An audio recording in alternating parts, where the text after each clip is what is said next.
Well. Hello, everybody, and welcome, and Merry Christmas, Happy New Year to everybody out there. It is time for Overreaction for the last time this year, and for the first time in a while, in the month of December. John Bishop and Matt McMaster with you here. Matt, first time we've had a chance to work together since you joined the crew. You're 1-0 with track of these things. We keep track of these things. I say we keep track of these things. Sure. We all have losing records on this show, but some have more losing records than others. You are undefeated. Thank you. I was going to say, we don't all have losing records. I have a winning record, Mr. Bishop, so maybe I was the key to Nebraska football season this year, bringing me on a 16-20, bring a little luck to the boys. But what a bad boy mowers Pinstripe Bowl that was. It was everything beautiful and stupid and exciting and entertaining that you could hope from a 6-6 team bowl game. I mean, that was quite something. You can definitely underscore and italicize the bad in bad boy mowers. Didn't need any mowers today because nothing was growing in those conditions. Jeez. But Nebraska wins it 20-15, and certainly, they do what Nebraska tends to do, and that is not play well in the final quarter. But this time, unlike other times, they actually had a cushion with which to work with. So even horrific special teams didn't cost them this victory. And well done by the offense in that 4-minute drive there at the end after Boston College got the touchdown after the block punt to work the rest of the clock. Big days today by the brothers Johnson, who played really well today, and it was really cool to see that Ramir, playing just a few minutes away from his home, had a nice game today. 60 yards, average 6 yards a carry, got the first touchdown of the game, and also I believe he was the one that had the game-clinching carry. Was that he was the bumbling, stumbling guy? I mean, he put his head down and secured it, man. I mean, it was look, this is a guy 6 years in the program. He's been through a lot. I mean, injury after injury. He's had his opportunities. He's had his great games, and kudos to Matt Rule for putting the ball in his hands and giving him that moment in front of his hometown to do something this program hasn't done in a very, very long time, and that's win a bowl game. But both Johnsons, like you said, were great today. They each cleared 60 yards on the ground today. It wasn't a great day for running the football at times, really, for either team. Strangely enough, the teams got more yards through the air today than they did on the ground, even with the wet conditions. But Gillen Raiola only had 8 incompletions today, and most of those were on deep shots, trying to get the ball downfield to either Barney or Banks. But 23 of 31, 228 yards. Did have a costly interception on that drive to start the game. I thought Nebraska moved the ball particularly well, but really this one today, and I know the final score is not going to be indicative of really what this game was, and that was a comfortable Nebraska win. The defense today was absolutely tremendous several times. In fact, the first 4 times that Boston College had the ball, each time they drove as deep as the Nebraska 33-yard line, and all 4 times they were turned away, twice on turnovers, and then twice on downs. Actually 3 on downs. I'm sorry, I'm looking at the wrong side of the chart there. And then once again, the 5th time they got inside the 40-yard line, or in this case, inside the 5-yard line, they got turned away on down. So when you look at the end result today, Boston College is going to look back and say, man, we should have won this game. I mean, look at all these drives that we had get inside Nebraska territory, and we came away with no points. And that was the strange thing, because Boston College was a team that hadn't been good this season at getting drives into opponents' territory. But when they did, and we call it on the zone, we got a phrase called the eckle, which is inside the 40. It's an analytics term. We love to eckle the eckle. I like that.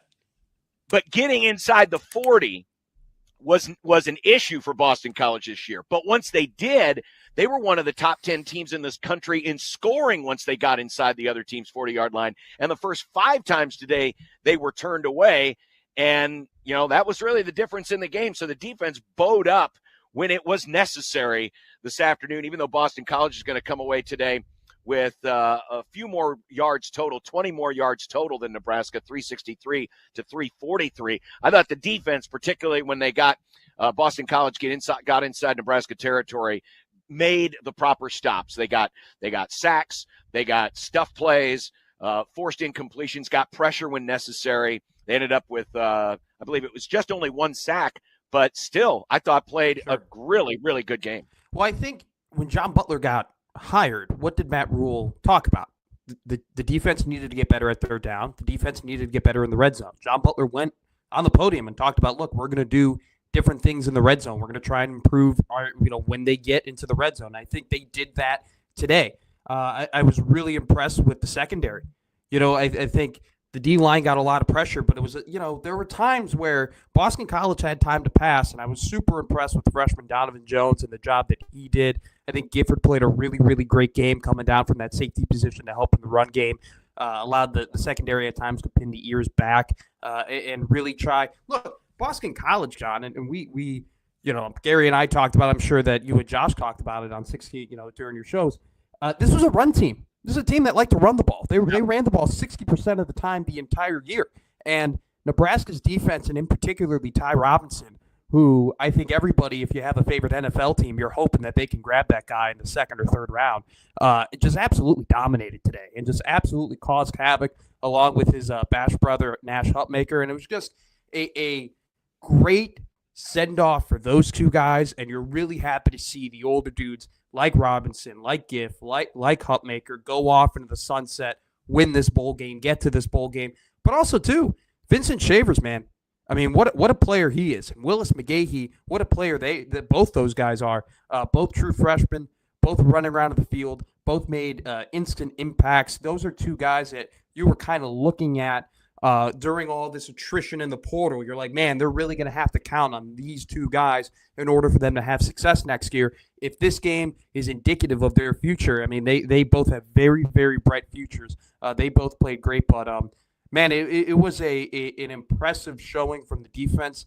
And if you were a little bit disappointed with and look, this is a bowl game. 6-6, 7-5. There are opt-outs, from both sides and whatnot. You can discuss how much stock that you want to put into it.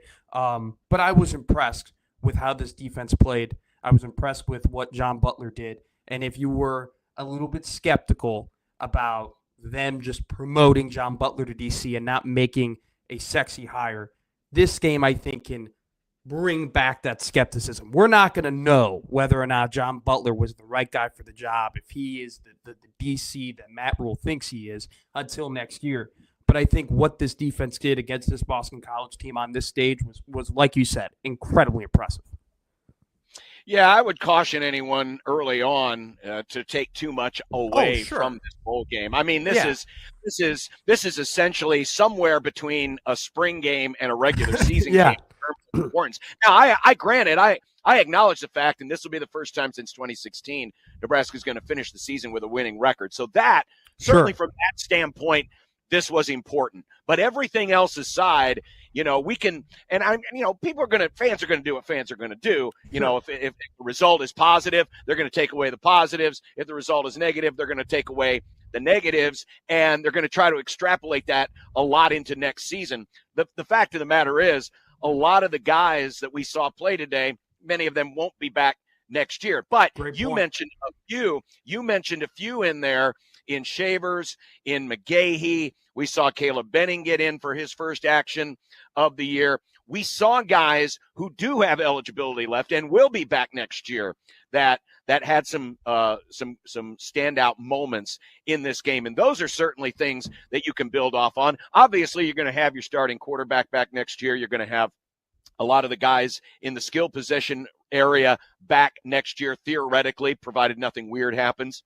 So there are certainly some things you can look at today and say, hey, this is great, but I'm not going to take too much away from this other than it is a win. Everyone can go into the postseason or the off season with the perception of momentum or at least a good vibe. And this is the first time Nebraska's been able to do that since 2015, to end the season late in December with a victory. First time since 2016 you end with a winning record. But yeah, I'm not gonna sit here tonight here on the on Big Red Overreaction and say, well, this is this is what this means for John Butler. This is what this means for the defense. Good things to take away from it, but at the end of the day, it's just a nice way to end what was a very, very up and down season, probably in a very appropriate way with a very up and down bowl game. Hey, you're not cracking victory beers? We're not doing victory beers for the Pinstripe Bowl? We're not. No, I will. The beer fridge is down the hall. We'll do that in the next. We'll do. I mean, it's celebration, John. They're Bad Boy Warriors Pinstripe Bowl champions. I love that phrase, by the way. Anytime, and it could be for any bowl game, but when they say, "Yep, you're the Pinstripe Bowl champion, you're the Mayo Bowl champion," it's like, no, whatever. No. It is the full name. We're the full government name. You are the Bad Boy Mowers Pinstripe Bowl champions. You get the full on the T-shirts. That's what it says on the trophy. That's what it says. Bad Boy Mowers, baby. I'll acknowledge that when they send me a big boy mower. Okay? Okay. You send me some big boy gear, and I'll call it the Big Boy Mowers Pinstripe Bowl. That's Matt McMaster. I'm John Bishop. We're here for you all afternoon here on 1620 The Zone on 1019 The Keg. Brought to you, of course, by our great sponsors, Equitable Bank. We take banking personally. Also brought to you by Dingman's Collision Center and Mechanical Repair, and by No Name Nutrition. Live a better, healthier, more natural life. We'll get you some scoreboard updates as the show goes on. We've got NFL games going on right now. The Chargers are easily taking care of the Patriots right now. That game's nearing the fourth quarter. We got the Iowa State Cyclones going black and white. Again, I hate that look for Iowa State. I mean, they're cardinal and gold, but that's neither here nor there. But they're playing Miami, so we'll keep an eye on those and other scores of the day. It was a good day, by the way, in the big city for Nebraska-based teams. Nebraska wins a Pinstripe Bowl, and about 15 miles away in Queens, Creighton women's basketball got a win over St. John's. So a good day to be a Nebraskan in the big city. And that's your scoreboard, brought to you by Peerless Energy Systems, your local compressed air systems expert. Ways to get in touch with us. Of course, the first and most convenient way is on the Jay Stinnett Contracting Hotline. And wouldn't you know who won the pony? I closed the program like an idiot. I'm still getting used to this new computer, but I do have the phone program in front of me. Eventually, I'll have the phone program in front of me. But we'll be able to go to your calls here in just a little bit. We are scheduled to hear from Matt Rule. Now, with this being a bowl game, the procedure for press conferences and everything else might be a little bit different. So we may hear from Matt Rule a little bit later in the show than we normally do after a normal regular season game. But we will effort to get you some Matt Rule post-game audio from his podium coming up here on Big Red Overreaction. But 402-951-1620 on the Jay Stinnett Contracting Hotline. You can also email us if you'd like, John at 1620thezone.com. And Matt, what email did they give you this year?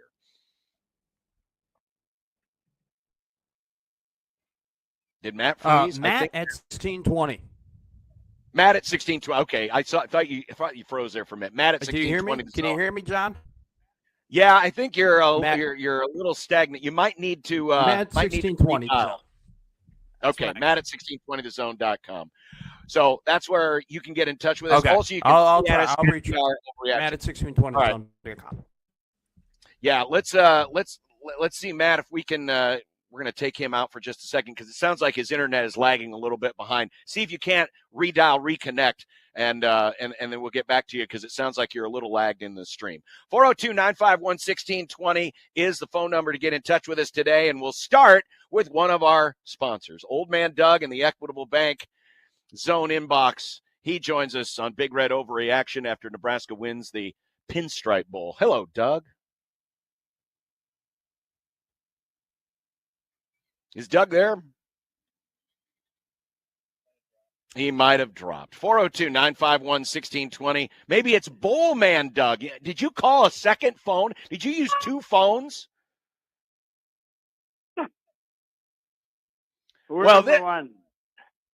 This is. Hello? Hello? Are you there? I'm there. All right. What's on your mind? Terry Boss. Okay, this show is off to a rip-roaring start right now. Technology is our friend. Am I back, John? Can you hear me? Am I good? Yes. Am I good? Yes. Beautiful. Yeah, we got you. Beautiful. We are good. We are good to go. 402-951-1620. Man, everything's just working spectacularly. It always early does. on. You can tell we've been out of practice for a month. Sure. Here. You can tell that this is my first time too. You know, this is everything's new here. Everything's absolutely new here. You're in Lincoln. I'm in Chicago. I mean, we're taking calls from Omaha. Technology, it's at its tip-top shape. Could you do us a favor and take down that stupid Bears poster behind you? Because that is the dumbest franchise in the NFL. That was a carnival of stupid on Thursday night. I would like to just sit here and talk about how dumb the Bears were in the last 4 minutes of that game, if we can. Just talk about how stupid the Chicago Bears were. You had one job, Bears. You had one job, and you couldn't even do that.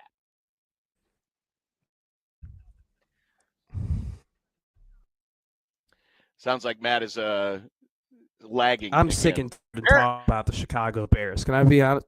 Oh my Lord! Yeah, Can you hear me? I think the internet is lagging again, Matt. We'll see if we can get back to Matt. Apparently the Bears aren't the only thing that's broken in Chicago right now. It's apparently the internet as well. We'll try to get Matt back up and running. But Iowa State and Miami have just kicked off, and as I mentioned earlier, the Chargers are easily in front of the Patriots as a win. 37-7, by the way, is the score. A win puts the Chargers in the playoffs. And then coming up next, we've got Bengals and Broncos. 402-951-1620, Jay Stinnett Contracting Hotline. And again, we are going to effort to try to get to the Matt Rule press conference. But again, because this is a bowl game, the procedures for how all that works might be a little bit delayed, because obviously they're going to do a trophy presentation. They probably have already done that, then get back to the locker room, all the other stuff. So at some point during the program today, we will try to effort the Matt Rule press conference, but we're still waiting to see how that is all going to come down from New York City. Let's go back to the phones, 402-951-1620. And it says on the call screener, midnight something or other. Is Midnight Joey, I believe, is who that's supposed to be. Midnight?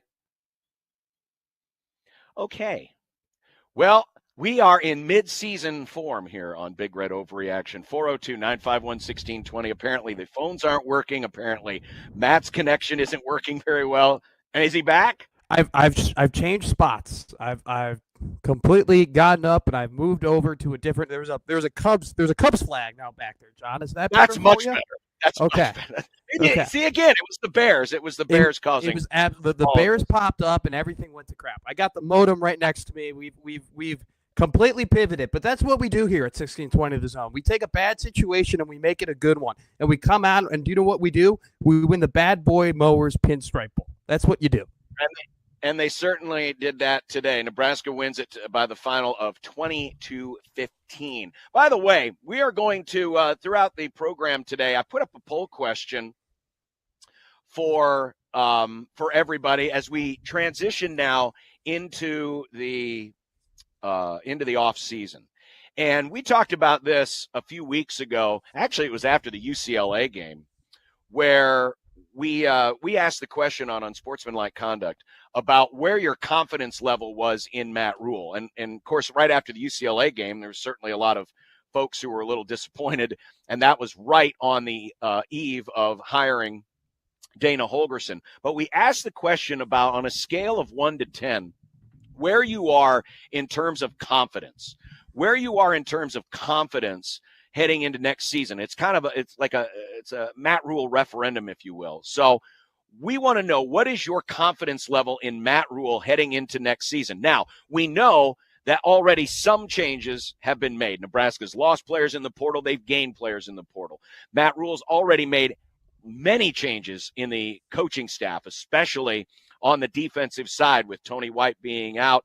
Now you got John Butler in. He's brought in his old friend Phil Snow to help with the situation. Got a new defensive line coach, got a new secondary coach, got a new receivers coach. It's a lot of different changes. So we want to ask you today, as we go through the program, and you can answer on the Twitter feed.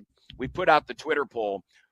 What is your confidence level in Matt Rule heading into next season? And we'll do it on a scale of 1 to 10. 1 meaning low confidence, 10 meaning high confidence. Now, because it's a Twitter poll, you only have 4 options. So your options are going to be, it's a 4 or less, it's a 5 or a 6, a 7 or an 8, or you have utmost confidence. It's either a 9 or a 10. Go vote right now. It's on our Jason at Contracting Zone Hotline Twitter feed at 1620 The Zone is where we put that out. I retweeted it from my account as well. But tell us what you think. Where is your confidence level in Matt Rule heading into next season? And I realize, Matt, with this bowl game having just finished and Nebraska getting the win, ending on a high note, folks will probably tend to drift higher just because they won the game. Had Nebraska lost the game, especially if they would have blown this lead, I'm sure a lot of folks would have been more in the negative. So as you answer this question, try to strip away, if you will, maybe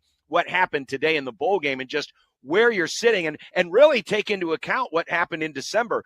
Because honestly, of all the things that I've seen in the month of December, I think the stuff that's happened off the field more important than the stuff that happened today on the field. Absolutely. I mean, I just have so much more confidence, I think, in this coaching staff when you consider the fact that the guys that they've brought in have had a ton of experience at the positions that they're now in, right? Dana Holgorsen has been a head coach and offensive coordinator. The offense clearly is progressing the way that you want it to. John Butler has a ton of experience. I think the defense looked really good today and different, and it was a little different. They did a little bit more 4-man fronts, 5-man fronts. I think that really worked out for them as well. I think the transfer portal class that they brought in is been really impressive. And I think they've really zeroed in on the places that they need to zero in. And so totally agree with you. I think that where that answer lies, 1 to 10, how confident are you in the Matt Rule era right now doesn't necessarily lie within the result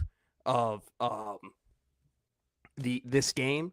I think it's more in the offseason stuff. But for sure, I think that they've taken that number is higher now than it was, I think, a month ago.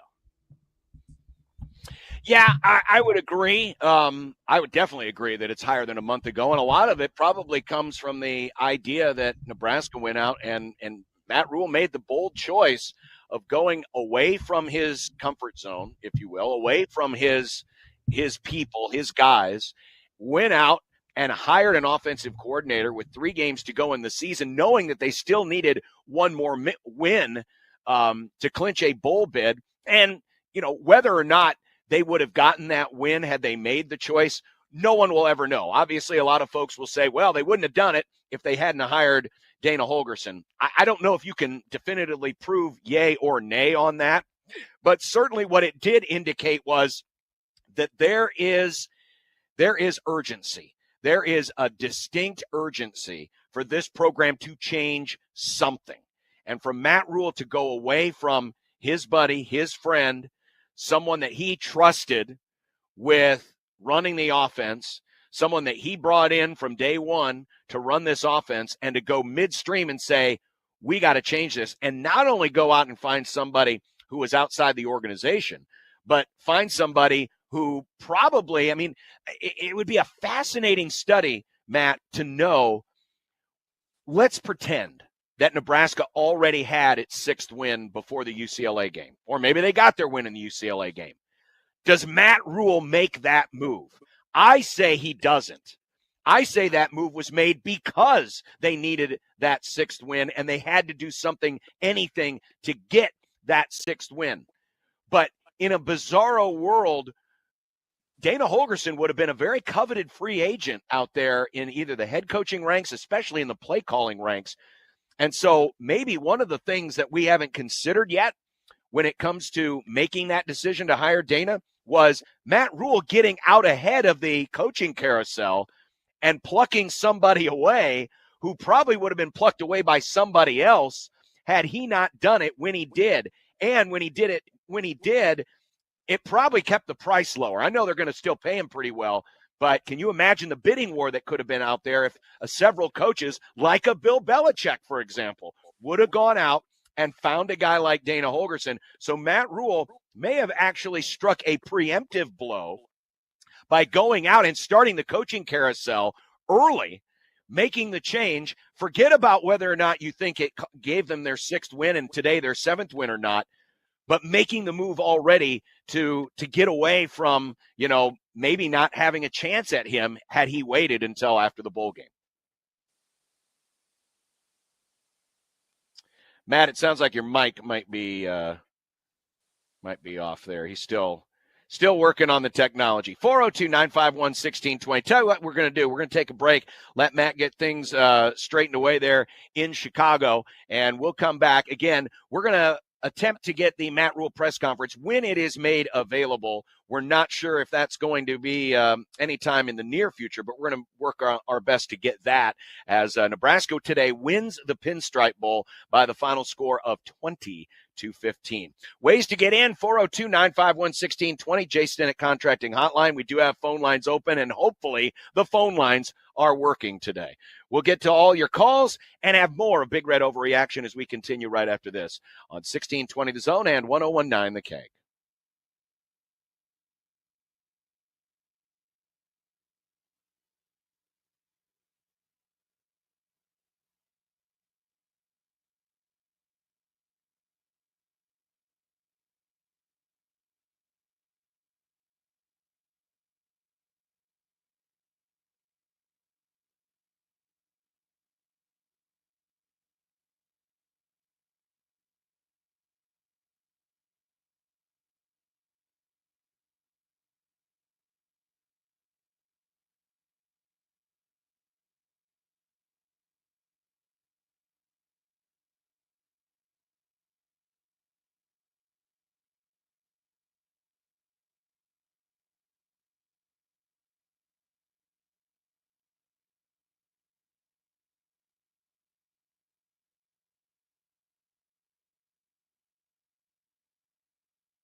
Welcome back. Big Red Overreaction brought to you by Equitable Bank. We take banking personally. Also by Dingman's Collision Center and Mechanical Repair, and by No Name Nutrition. Live a better, healthier, more natural life. Already, they are off and running in the whatever this bowl game is. I don't keep track of what names these bowls are, but Iowa State scored on their first possession. Miami scored on theirs. It's already 7-7, and Iowa State's already moving the ball again. This is the infamous Pop-Tarts Bowl. That's what this is. So they are off and running, 7-7, Iowa State and Miami. Chargers have now taken a 40-7 lead over the Patriots. That's your scoreboard, brought to you by Peerless Energy Systems, your local compressed air systems experts. Of course, the score that matters most to you is that Nebraska wins the Pinstripe Bowl. Nebraska is now 2-0 on the island of Manhattan.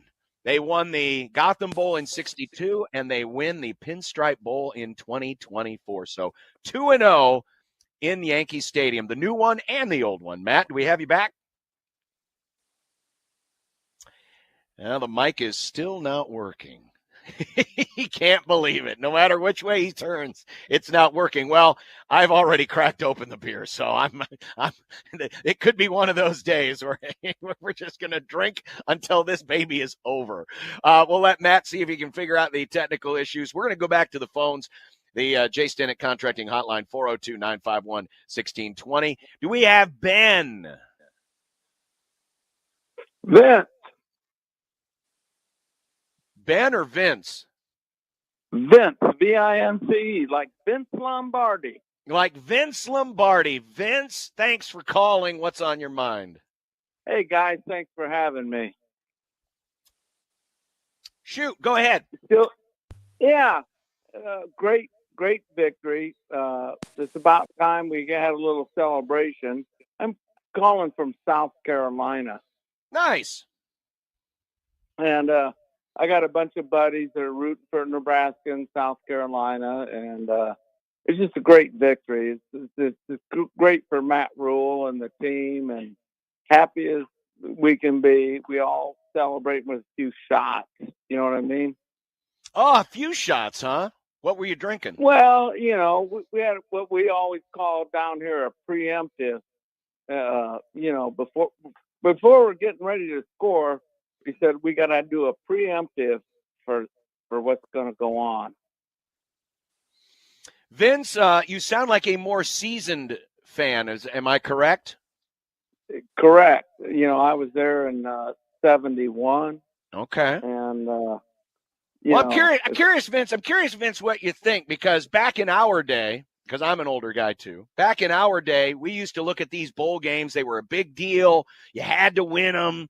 It was important. It built momentum for the following season. The bowl games have kind of taken, especially the non-playoff games, have kind of taken on this lesser quality. You get players that opt out. Maybe teams don't take them as seriously at times like they used to. I'm curious, Ben, what you think today. What did Nebraska's win? Did this win today do things for Nebraska next year? Oh, absolutely. These young kids coming into the game, they want to play for great teams. And the NIL thing is, to me, it's getting a little out of hand, but, it is what it is. Matt Rule has a grasp of that, I do believe. And it's just interesting how it's all evolving. And I think we're in a good spot with Matt Rule at the helm. So would you categorize yourself as having low confidence, medium confidence, or high confidence in Matt Rule going into next year? High confidence, actually. Okay. He's experienced. It's kind of almost like a minor NFL league, and I think he understands it all. So I think that's great going forward. Vince, I appreciate it. Enjoy the. I got to tell you one other story. Go ahead. You got another story? Why not? Kind of comical. So I went back from South Carolina to a Nebraska game, and I was having my picture taken with Johnny Rogers and Eric Crouch, and we were at the Marriott there in Lincoln. I took a bunch of buddies from South Carolina, and Johnny Rogers says to me, "Would you like to try on my Heisman ring?" And I said, well, that'd be kind of neat. So I put the ring on, and a couple of other people who I don't know who they were, they showed up and they said something to Johnny, and he just left the Marriott. So I got his ring on, and he's gone for like 20, 30 minutes. And I'm wearing his ring in the back of the Marriott. You know what I'm saying? They're the Cornhusker. Yeah. Yeah. And, 30 minutes go by, and Johnny shows up, and he's just lurking all around, searching. And so I held my hand up, and he comes running over. He said, "Man," he said, "you guarded that thing, didn't you?" And I said, "Well, of course I did." So it was just kind of comical that he just went off, and just left me wearing his ring. So that was a great day for me. Did you give it back? Oh yeah, I gave it back. People said, "Oh, you should take it and trade it." And I said, "Where are you going to get rid of a Heisman ring? That's you're not going down to the pawn shop." Plus, it was like 3 sizes too big on my finger, at any rate. Yeah, indeed. Johnny did have those big hands help him catch those punts better. Vince, we appreciate it. Thanks for joining us today. 402-951-1620. We're still working on Matt's internet connection. We hope that he can join us and get back in with us here soon. 402-951-1620, Jay Stinnett Contracting Hotline, as we continue on Big Red Overreaction as the Huskers win by the final of 20-15. I don't give two craps about these bowl games, but this Pop-Tarts Bowl is already off to a great start. 14-7 now. Neither team has stopped the other team so far. Iowa State's up on Miami. Next up is Brendan. Hi, Brendan. Thanks for waiting. You're on Big Red Overreaction. Hi, what's going on, guys? Yeah, I'll be honest with you. I'm definitely really happy. I definitely think that's the right step in the right direction, big time. Specifically, the past years of having Scott Frost and Mike Riley going downhill. So with this recruiting that's coming up, and all these people that are getting from Missouri, Williams from Missouri and stuff like that for defense end, I really am looking forward to this offensive defense with under Holgorsen as well. So I'm definitely looking forward to next year, big time. So would you put yourself in the low, medium, or high confidence in Matt Rule going into next year? Next year, personally, I would probably give it an 8 or 9. 8 or 9? Up there. So up there. Okay. Brendan, appreciate it. Thanks. Have a happy new year. Big Red Overreaction brought to you by Equitable Bank. We take banking personally, by Dingman's Collision Center and Mechanical Repair, and by No Name Nutrition. Live a better, healthier, more natural life. I'm so glad that I got the phone screener on my computer, because that's one less problem that can go wrong on us today. Why is it not working here? Well, Matt, it is working now. We just heard you. Oh, can you hear me? Am I there? We got you. Am I popping You're here still? Oh my Lord, I am so sorry. This is ridiculous. This is insane. But now it just clicked off. Did you click a switch on your microphone? Now I did. Here we go. I'm back. Yeah. I thought I heard a click. I thought I heard a click. Does it sound? I'm not popping as much. Okay. Beautiful. Thank you, Chad. A little bit, but Peter says it sounds better. We got the peanut gallery in the YouTube comments section. Let me tell you something right now. Shout out to Josh Peterson for calling in and giving me tech support and figuring all of this out. I am so sorry, but now we're here. We can properly overreact to a Bad Boy Mowers Pinstripe Bowl championship. There you go. That's the problem. That's why you're cursed, is because you keep using the sponsor name without any credit. I mean, but that's what they are. That's what they are now. By the way, Josh calling you for technical advice, that's like the blind leading the blind. So he's got the same microphone. He's got the same microphone, so he was able to call in and show me all the settings, man. This is probably what I should have done before I went on the air. But you know what? That's what happens when you buy a new Best Buy microphone. Well, Mike in the YouTube comment section, who's been a longtime listener, Josh, once again, backseat producing. He can't let go. He's always got a backseat produce. Wow. All right, we got Matt back. We got callers back. Maybe we'll get Matt Rule's press conference. We're not sure. We're going to take a quick break here, come back and find out if they have started that press conference. If they have, we'll go to it. And we'll also look at the stats, the numbers, some of the highlights of today's game. Nebraska gets the win, 20-15 over Boston College. They win the Pinstripe Bowl. They finish 7-6, so they guarantee themselves a winning season for the first time since 2016. Today's show brought to you by Equitable Bank. We take banking personally, by Dingman's Collision Center and Mechanical Repair, and by No Name Nutrition. Live a better, healthier, more natural life. So Matt's locked in. You're locked in. I'm locked in. Joey's locked in back at 50th and Dodge. And we will be back with more Big Red Overreaction in just a moment on 1620 The Zone and 1019 The Keg.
Welcome back to Big Red Overreaction. Slowly but surely, everything's getting fixed. Slowly but surely, everything's starting to work. Matt's internet's back. His microphone is back. We've got callers back. And we now have Matt Rule from Yankee Stadium with our post-game press conference. So let's go to that right now. We'll come back with more of your calls right on the other side. But let's head to New York City and hear from the victorious coach, the champions of the 2024 Pinstripe Bowl. Here is Matt Rule from the podium. Life, even to be in the Yankees locker room, Aaron Boone allowed me to use his office. Just iconic to walk by and see all the Yankees where they've signed things, where they've signed the wall, to see the rings. It's just that in and of itself is amazing. So I want to thank the Pinstripe Bowl. I want to thank the New York Yankees. They've been awesome all week. I want to thank Bad Boy Mowers. This is the first time a lot of our guys have done this in great events. Even to see the 9/11 Memorial Museum as a team together was something I thought brought our team together. So grateful to all of them. Grateful to Dr. Gold and Troy Dannon and really all the staff and people. This was a big endeavor. Our staff worked really, really hard to put this together and come into a bowl game. There wasn't really a manual about how to do a bowl game because we haven't been to one in a long time. And to be honest, they worked tirelessly to get it done. And then finally, I'm just grateful to our players, our seniors. A lot of times we talk about who's not playing or who decided to leave. And I'm grateful for the guys who played. I'm grateful for the guys who stayed. I told Ty Robinson, hey, I don't think I'd play. I think he should be a first or second round pick.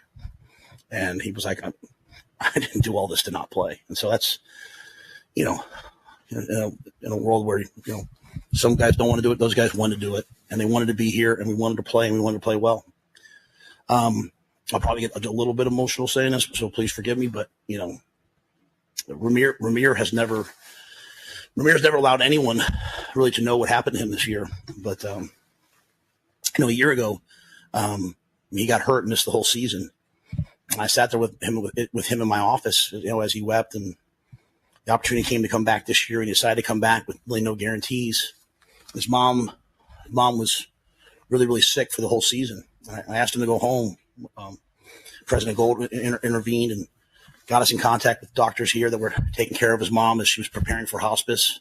And I asked Ramir to go home, and he wouldn't go home. He had to play that game. He had to stay here with his teammates. Went home on the bye week. Asked me not just to tell anyone. He didn't want to be a distraction. Only let Emmett know. And they lost his mom. He lost his mom in November. And, those are the kids that got me into coaching. Those are the kids that keep me in coaching. And he's awesome. And so for him to go out there and do that today, for him to have that run, for us to have to get him out of the stands, to get him to accept the MVP trophy. It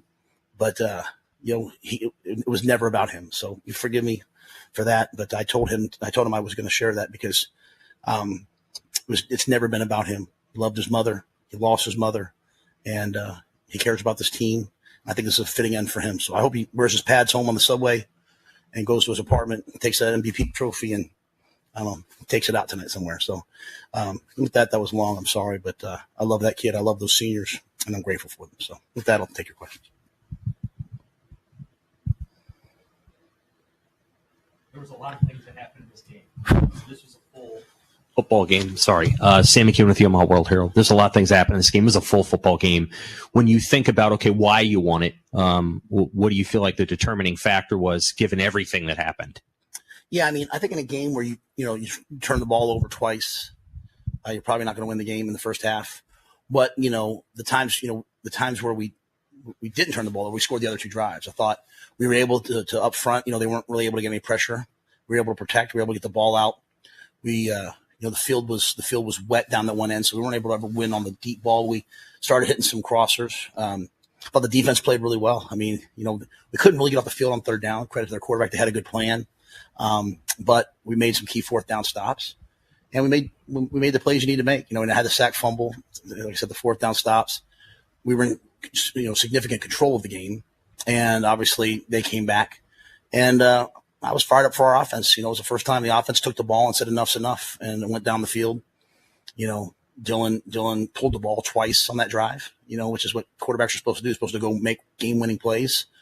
And then we ran power, and there's Ty Robinson, a D tackle, goes over there, old school football. And I hope Nebraska fans are fired up. We won the game in the I formation, ran power, and Ramir did a great play. So we made the plays you need to make, Sam. I felt like to win the game. There's obviously a lot to probably correct, but that was the last game of the year, so I can enjoy it. Coach Dan Rubin from BCEagles.com. Just how does a game like this kind of sharpen your team even moving forward into the offseason, into spring, and then into next season? Yeah, I think for us it's a little bit more in that we haven't ended many seasons on a win in a while, and to go to a bowl game, and you have to get used to going to the pro season. And we want to go to the college football playoff. We want to win national championships, but playing that last game, going back out on a Tuesday, we came to New York City. We had no distractions. No one was late to anything. No one missed anything. All those things are how you win, in my mind, moving forward. So it was an experience that we needed, and we played a lot of young players. Vincent Shavers was all over the field. Donovan Jones, he redshirted this year, and he played corner for half the game. And so we got some young players, some things, some experience. So I think just the mindset of, hey, we got it done in the postseason prepares us for the future. We played a lot of young players, and so now they have perspective, and this is a really good 3 or 4 weeks for us. Hey Matt, Brian Christopherson with Husker 24/7. Can you just talk about your defense in the red zone? Obviously, the stop on the 2-yard line, and at the end of the first half, that stop you had to. Yeah, John Butler, a first-time coordinator for us. First time calling it. I felt like it was seamless, right? There was no drop off. Obviously there's a couple players who didn't play in the game from the season, and the other guys stepped up. John did a great job. At the end of the day, Boston College did a nice job with some screens. They hit us on some screens that really hurt us. But for the most part, I thought the defense played really, really well. And down there, we were trying to make the forced field goals. They only kicked 4 field goals coming into the season, coming into this game this season, and then they obviously missed the first one. So we felt pretty good about our opportunity to, hey, they're not going to kick a field goal. It's going to be 4 downs. We kind of knew how to address it, and John did a really good job.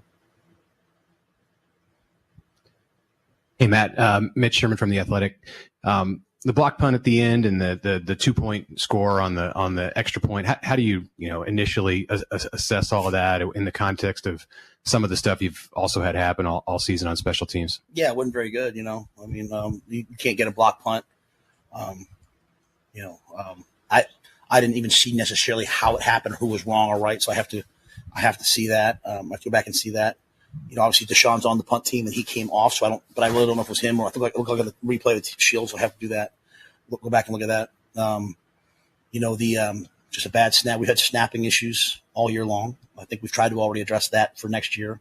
But I thought we did some good plays too. I thought we obviously the fake punt was kind of a big call, gutsy call that they've worked and executed, and then a fake field goal was, probably should just drop back and throw it again, but we had the numbers there. It's just the kid made a good play. So yeah, there's no secret. Like, to be what we want to be next year, we have to be same defensively, probably a little better in some areas. We have to really improve on offense.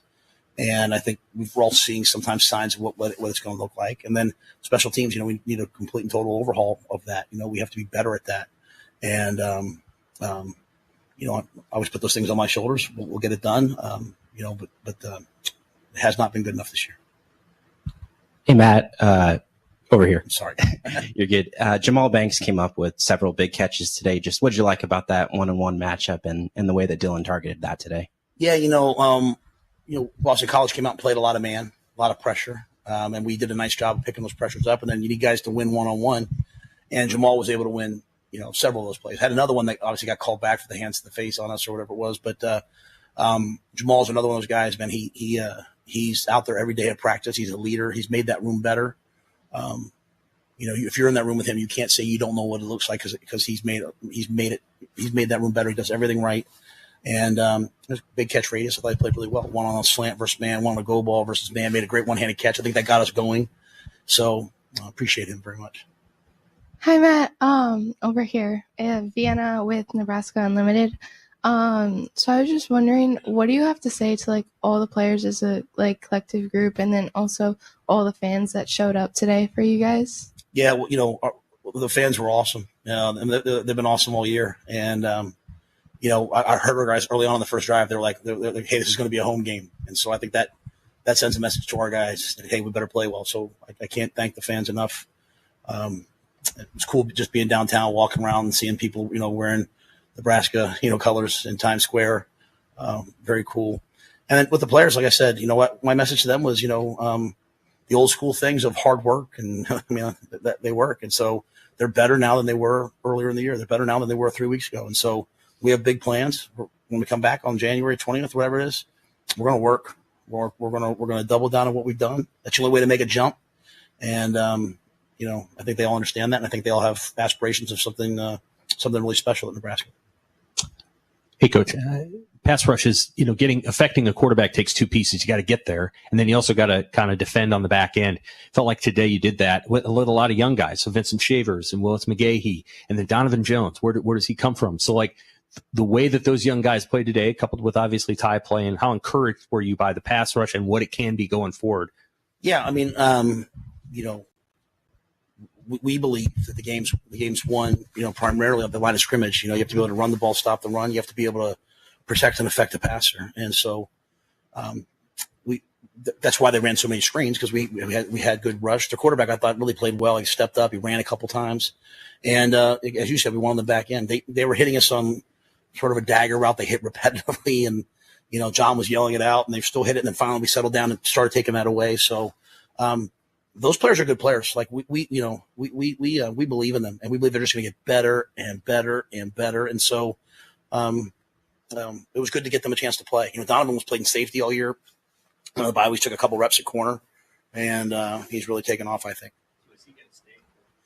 We'll see. To be honest with you, I think John just has some interchangeable pieces. Mari Sanders got in there. He's a redshirt player. Caleb Benning got in there. He redshirted. So all those kids who played, they also redshirted this year. So they've got a lot of football ahead of them. Hey, Matt, Steve Marek with Inside Nebraska. That last Ramir Johnson run, that 4th and 1 to seal the win, what was that play call, and how do you think the offense executed that? I didn't see the tape, so probably when I watch the tape, I'll say, we should have done this better, that better. But, there was no secret. It wasn't – it was like almost like 4th and 2. It was probably a long – they called the penalty, taking it back. So it was a little wonky out there in terms of what to do. But the guys wanted it, and they won that play. Ty comes in, call that play, stud right 30 hammer. It's been called that since Temple. It's our play. And, I think we scored on that on the touchdown that Quentin Ives scored. And then there again, Ramir at the end. And everyone has to do their job on that play. They have a chance. And it was a great run. A great run. Even then, 5 points of ball security. He knew the situation. He knew 4 minute, and really good play. Matt, obviously, you know how much this program means to Dylan and his family. Just to see the elation he showed after the game. What does a game like this kind of do for his development? How do you kind of put this past year in perspective for him? Yeah, I think he's had a great first year. Playing quarterback as a freshman in the Big Ten is not easy. And one of the things I told Dylan was, hey, you can go some places where, the team at the present moment is significantly better than all the teams around them. And then you're going to have to, like, maybe once a year, twice a year, make a throw to win a game. And then you're going to get drafted by probably the worst team in the NFL. And they're going to say, hey, put every game on your back. And so you look at the great players in the NFL, the Mahomes was like, every game that Mahomes was at Texas Tech, he had to go win the game for them to even have a chance. And so Dylan's had those opportunities this year. Like, hey, Dylan, for us to have a chance, you're going to have to play well. Everyone else has to do the same thing. But that last drive, for us to win the game, he had to go play well. And for him to pull the ball, like the one he pulled the ball on, we'd never suspect he's going to pull it there. And has that run, gets hit, pulls the ball in the second one. Now he slid. Still just he did the things that are hard to do to win a game. And that's what I'm looking for in a quarterback. Like, everyone's talking right now about who should be the first pick, and I watch TV and all that stuff. Like, tell me the guys who do hard things to win. And that's who I want to be my quarterback. And so I was really happy for Dylan that he did that. He's gotten so much better as the year's gone on in terms of his feet, his movement, those things. And he'll have a great offseason, and he'll make another huge jump. Really, the sky's the limit for him. Marvin Chambers, 4.0 Sports Media. Hi, Coach. Congratulations on the win. Thank you. Boston College has a lot of wrinkles in their offense. I want to talk about, and can you talk about the defense playing with disciplined eyes and coming down the lane and protecting the outside? Yeah, we knew one of the big things in this game would be if they could, they'd run the ball 60 times. They have a tremendous run game. And I thought we did a good job of that early on. Obviously, as I said, the screens hurt us. The deep in cut hurt us. But I thought our guys, to your point, did a nice job. They ran some nakeds who made the play on. Vincent Shavers made 2 or 3 great plays on screens, getting over the top, making the tackle. Even the hustle play he made to make it 3rd and 1, 4th and 1 led to that stop. So, you're right. I mean, you have to do a lot of things really well. And then even the one that Deshaun had a chance to pick and unfortunately dropped it, that was a double move they ran on Donovan. He's a freshman. He's out there playing corner in Yankee Stadium in a bowl game, and he gets a double move and he plays it. So, the guys made the plays that you have to make. I thought they did a nice job of continuously moving the chains. We just didn't give a lot of big plays, and obviously we did a nice job in the red zone. I know you talked about the emotions for Ramir today, but what went into the game schematically for him to have his best game of the season today? Yeah, I mean, Ramir was banged up down the stretch, so I think since Dana's taken over, having backs who can run multiple run schemes, they have to run inside zone, outside zone, power counter. They have to be able to run those runs, but then are also viable in the passing game, that have great hands and can protect. And so Ramir's that true sub back that can do that. He can run the football. He can also get out, catch the football. Emmett's the same thing. And so, Emmett had some great plays. Ramir had some great plays, but I think the biggest thing was, we threw our way to success. We threw a lot of over routes. Once, they were defending the go ball, we got away from that and we went to more crossing routes. Dana made a great observation. Obviously it worked out, and the backs are a big part of that, picking up blitzes, but also getting out and catching the ball. So he's a true dual threat, versatile tailback. Doesn't mean to have finished with a winning season. 6-7 is a lot different than 7-6, not just for the future, but setting off the season. Yeah, I don't even think you should say 6-7. Oh, that's such a miserable thought right now. Let's be positive, guys. They won a bowl game. I'm with you, but seriously, that was in our head. And again, it's not, the program's still going to do what the program's going to do moving forward. We have the right plan. We know what we're doing. The guys know what they're doing. I think the biggest thing was, we were sitting out there. Nash said it took 5 years, but I can say I'm a winner. I can finally say I'm a winner, and they're winners in everything in life. But when you go out there, they keep score, and you got to make plays. And so, even as the game, I said 3 things to them yesterday. I said, hey guys, number 1, I want you to wake up excited. The bowl games are usually about who's the most excited team. Number 2. So I said, watch all these games that are happening. One team gets up, another team comes back because no one wants to play 60 minutes. They want, once they get up, they think the game's over. And I said 3, there's going to be a time in the game where, oh, here we go. And I said, double down. Enough with I'm nervous, and just say we're going to do this. And so even when they blocked the punt and ran in, it was 1-score game. I was like, we're going to find a way to get it done. And so I think that's the biggest thing is that finally they can walk off the field and say, hey, we got it done. We'll have a lot of momentum heading into the offseason. I think we're doing really well in recruiting right now. I think we're finding the right guys. And I think you see, to Sam's what he asked earlier, there's some guys on this team who are the right guys. And so we'll put the picture together really well. And I'll let you guys have the rest of the offseason to ponder what we'll look like next year. So I'm excited, though, about where we're headed. So thank you, guys. There you go. That is Matt Rule from New York City as Nebraska wins 20-15. A lot to parse from that, especially what he said very early on about Ramir Johnson and the story about his mother passing away in November that we had not heard of because he had not shared it with anybody. That and a lot more. We're going to take a quick break. We will reset all the calls. So if you were waiting on hold, you may have gotten dropped off. Get back in right now because it's you the rest of the way. 402-951-1620 on the Jay Stinnett Contracting Hotline. Again, 402-951-1620. Matt will get our thoughts on what we heard in the press conference and hear from all of the callers when we continue right after this on Big Red Overreaction, presented by Equitable Bank. We take banking personally. By Dingman's Collision Center and Mechanical Repair, and by No Name Nutrition. Live a better, healthier, more natural life. Nebraska gets the win to finish 7-6 in 2014. This is Big Red Overreaction on 1620 The Zone and 1019 The Keg.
Nebraska with the win, 20-15 over the Boston College Eagles to claim victory in the Pinstripe Bowl to finish their season 7-6. Meanwhile, things are getting not only offensive but chippy with the Miami-Iowa State game. They just showed a picture on the sidelines of two Miami players getting into a fight.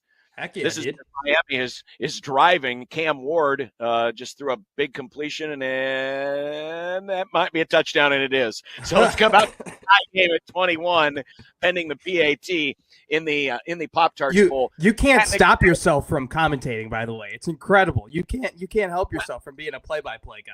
I mean, it's a sight to see. It's so much fun. I mean, if this might actually be one of these meaningless bowl games I might actually have paid attention to. Fair enough. But I'm paying attention more to this. And I want to get your thoughts, Matt, on what we heard from Matt Rule. And if you just missed it, Matt Rule just finished up at the podium. But Ramir Johnson, who, by the way, was named the game's most valuable player, native of Harlem, just 10 minutes away from Yankee Stadium, we learned today something that had not been made public before, and that is that Ramir's mother had gotten sick this fall, and she had passed away in November. And, of course, Ramir came back after injury last season to play in this extra year, and he stayed with the team, and he's still there. And, of course, he got a chance to play today and scored the first touchdown. But, man, that puts an entirely different spin on what has been this very up and down season for Ramir Johnson. Man, what a last couple of months he must have been going through. You know, it's a saying, I don't know how common it is, but a son's first love is their mother, you know, and you can't just think of more heart-wrenching thing to happen than to lose someone you love so deeply. And for Ramir, we already, I mean, before the press conference, before we even talked, you know, before we heard his story, right, John, we talked about how heart-wrenching his career at Nebraska has been with all the injuries and all the turmoil that he's had to go through and all the coaching changes and just all of the difficulties. And then on top of that, to go through that loss, to suffer through that, but then still have the unselfishness to say, you know what, I don't want it to be distracting. I don't want it to be about me, and only tell Emmett Johnson, and then basically was begged to leave to then go and be with his family. And it's just, I've talked to Ramir a couple of times, whether it be through press conferences or radio interviews. I've always been impressed by the man he is, about how high his character is. And to hear that, it's heart-wrenching. It absolutely, like someone who's as close to my parents, I mean, it really touched me there. And then to see him have this performance today on top of that, to play in his last collegiate football game and play at such a high level as which he did, and then bring home the MVP. It's you know, the beauty about sports is that you never know what stories are going to come up, and when sports get kind of tied into humanity, right? And sometimes we separate the two, and this is one of the rare and beautiful instances where they come together. And my heart goes out to Ramir and his family, and praying for them, and just an incredible performance from an incredible player, an incredible human, Ramir Johnson. You know, sometimes in these bowl games, you know, you give out these MVP awards, and you know, if there's not like an obvious standout guy, a guy throws for 400 yards, or a guy catches 5 touchdowns, or whatever the case may be, sometimes, you know, it just becomes, you know, a mishmash. Sure. I'm glad today, and I'm assuming they had all the press that was in the press box, including the Nebraska contingent, vote on the MVP. And while, you know, you look at Ramir's numbers, and you know, they're not going to set any bowl records, they were very solid. I mean, he did average 6 yards a carry, had 60 yards overall, had the first touchdown, caught one pass for 9 yards. So again, not eye-popping numbers, but now knowing the story of what you knew and knew what he was going through, Absolutely. I mean, this is in no way going to bring back his mother or going to erase what has been a painful last couple of months.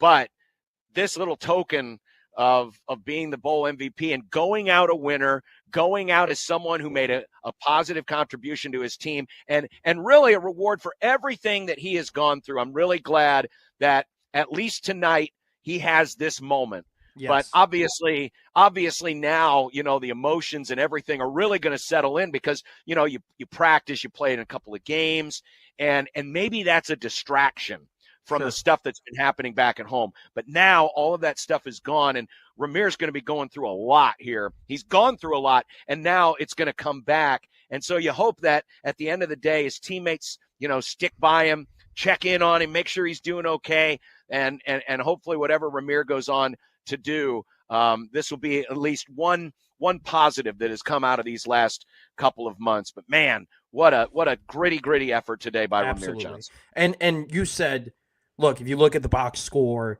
it's not gaudy, it's not flashy. But I'll tell you this, he played a game today where if he doesn't play in the manner in which he did, they don't win. I mean, that last fourth down run to seal it he was caught behind the line, John. He was dead to rights, 2 yards behind the line, and he put his head down and he kept running and he kept steaming. And not only did he get the first down, he got a lot of yards after that too. And so I've always been impressed with Ramir. Not only the player he is when he's healthy, but just the person that he is and the things that he says and the messages he brings. Once again, you hate for it to come in circumstances like this and talk about these situations because they're so heart-wrenching. But man, it's a beautiful story, and like you said, you just hope that he gets the help and support and love and care and affection he needs to go through this time. And I've always been impressed with Matt Rule and his ability to continue to connect to players and have that connection even after, not only if they leave a team and graduate a team, but transfer portal guys he still stayed in contact with and whatnot. And so just really impressed with Ramir and just always impressed with Matt Rule and how he handles the situation. And he's always really, really good at separating the life and reality of what's going on from the football. And I think this was a great job by him once again in doing that. Yeah, there was certainly a day where you can be very proud of the culture that Matt Rule has built and the organization that he's built. While there's been a lot of changes, players come and go, obviously coaches are coming and going. One thing that has been consistent, and Matt's been pretty good at this all year, going back to what some of the things that he said about the changes that are happening in college football, how he's addressed the seniors, how he and his wife, Julie, flew in a bunch of seniors from last year's team who didn't get a chance to experience this. That you got to forget about, our question about where your confidence level is in Matt Rule, as far as your confidence that Matt Rule is going to run a first-class organization and he's going to think player first no matter what. Yeah. I think today was a really good emphasis on that point, that Matt Rule is certainly about player first, about team first, and in a very appropriate way for this season, as tough as it has been to come to an end. 402-951-1620. Let's go back to the Jay Stinnett Contracting Hotline. We do have open phone lines for you right now, so if you want to get in, join us because it's phone calls the rest of the way. Here is Shane. Hi, Shane. Thanks for waiting. You're on Big Red Overreaction. John, what's up, brother? Can you hear me? I got you, Shane. Go ahead. You're on with John and Matt. Let's go. I a long-time listener, first-time caller here, man. Heck yeah. I had to call to celebrate with you guys. Absolutely. I'm so happy. Huge Husker fan, born and raised in Texas, believe it or not.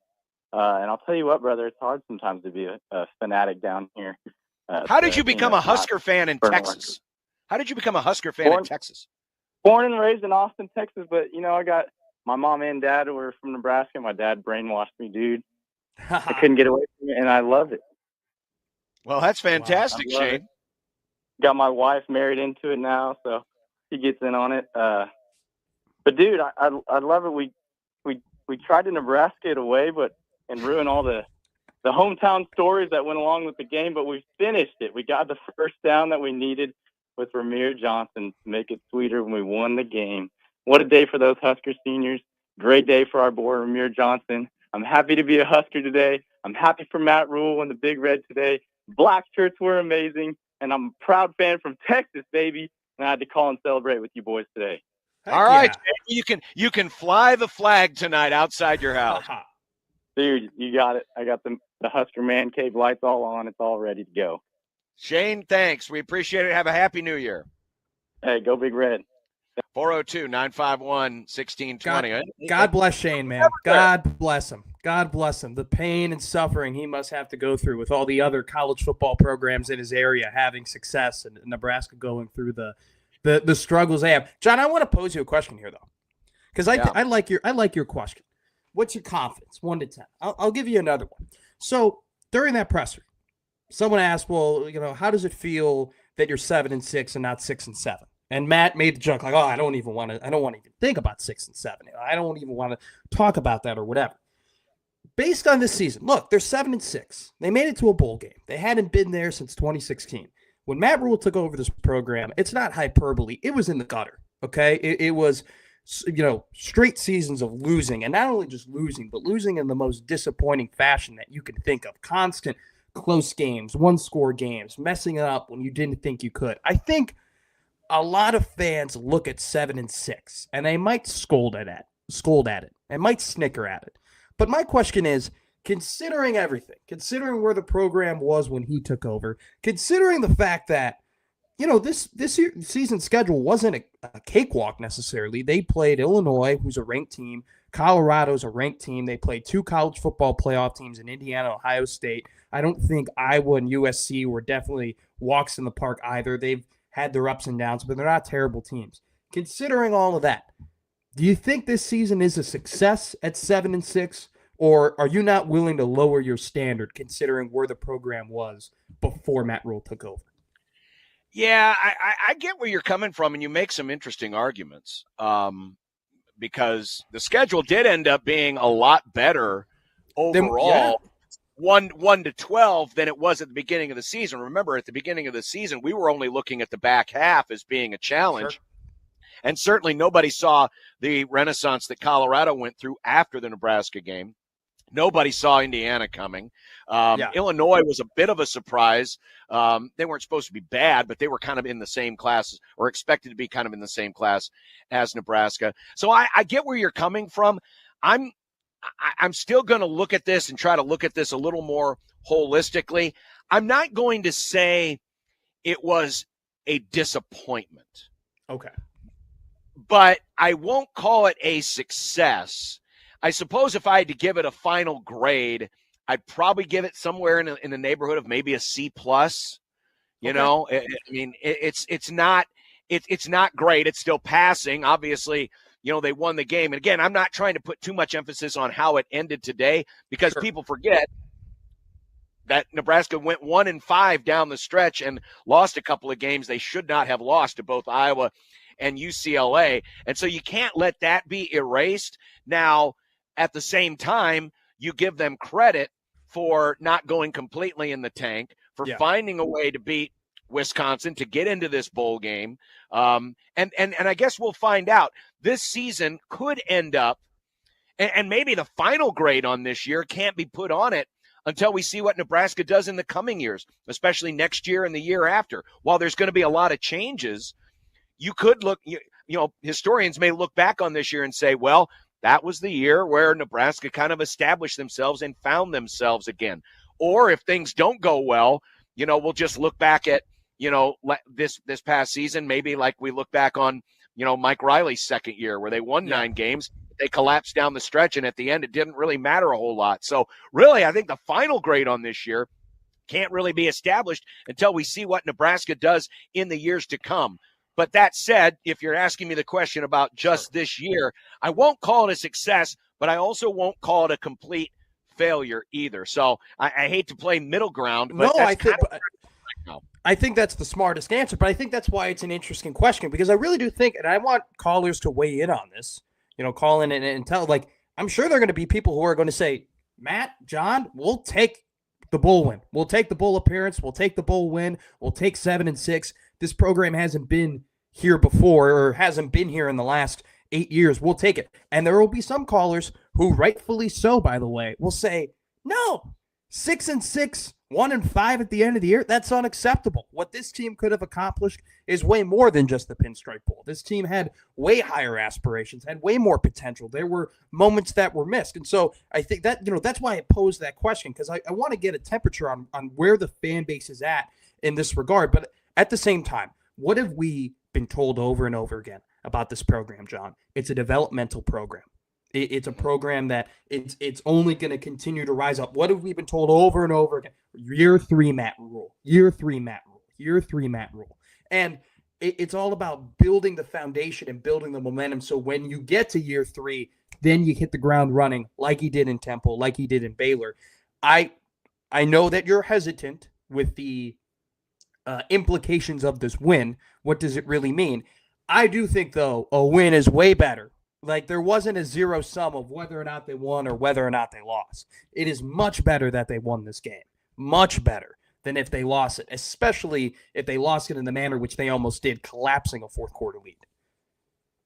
Yeah, certainly if they would have collapsed today, it would have been the icing on what was a crap Sunday of a season when it comes to how Nebraska has lost some games this year and has been losing some games in recent years. So you're right from that standpoint. And so getting that final 4-minute drive, making enough stops in the red zone, making a lot of stops in the red zone today, and seeing some guys rise up and play when, their number was called, when maybe their number hasn't been called as much this year, certainly are great things that you can build off of. By the way, a couple score updates as we go to the Peerless Energy System scoreboard. It's now 28-21 Iowa State. Oh. I still don't think anybody has stopped the other team. Every time I look up another score, and the Broncos on a first drive kick a field goal to take a 3-0 lead against the Bengals. The winner of that game, well, Broncos win, they're in the playoffs.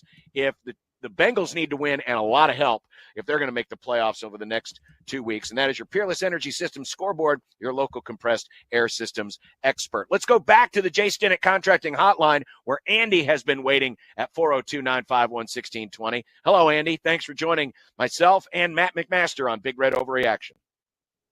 What's up, Josh and Matt? Hey, first off, we got to a bowl game after 8 years. That is true. And we won one finally. Ugly as it was. It wasn't ugly for the first 3.5 quarters. It only really got ugly at the end. And all things considered, I got to give a lot of credit to the equipment staff at Nebraska. I didn't see a lot of Nebraska guys falling today on what was a really bad surface. Oh, that was a horrible surface. Yankee Stadium is not the place to play, and every bowl game could be in a dome or warm weather. So, hey, congrats to Nebraska. Oh, we got our 7th win, and I'm pretty stoked right now hanging out with my boy Tony over here. All right. Well, Andy, I appreciate it. Andy joining us on the Jay Stinnett Contracting Hotline. People are happy, John. People are happy. They are. And they should be.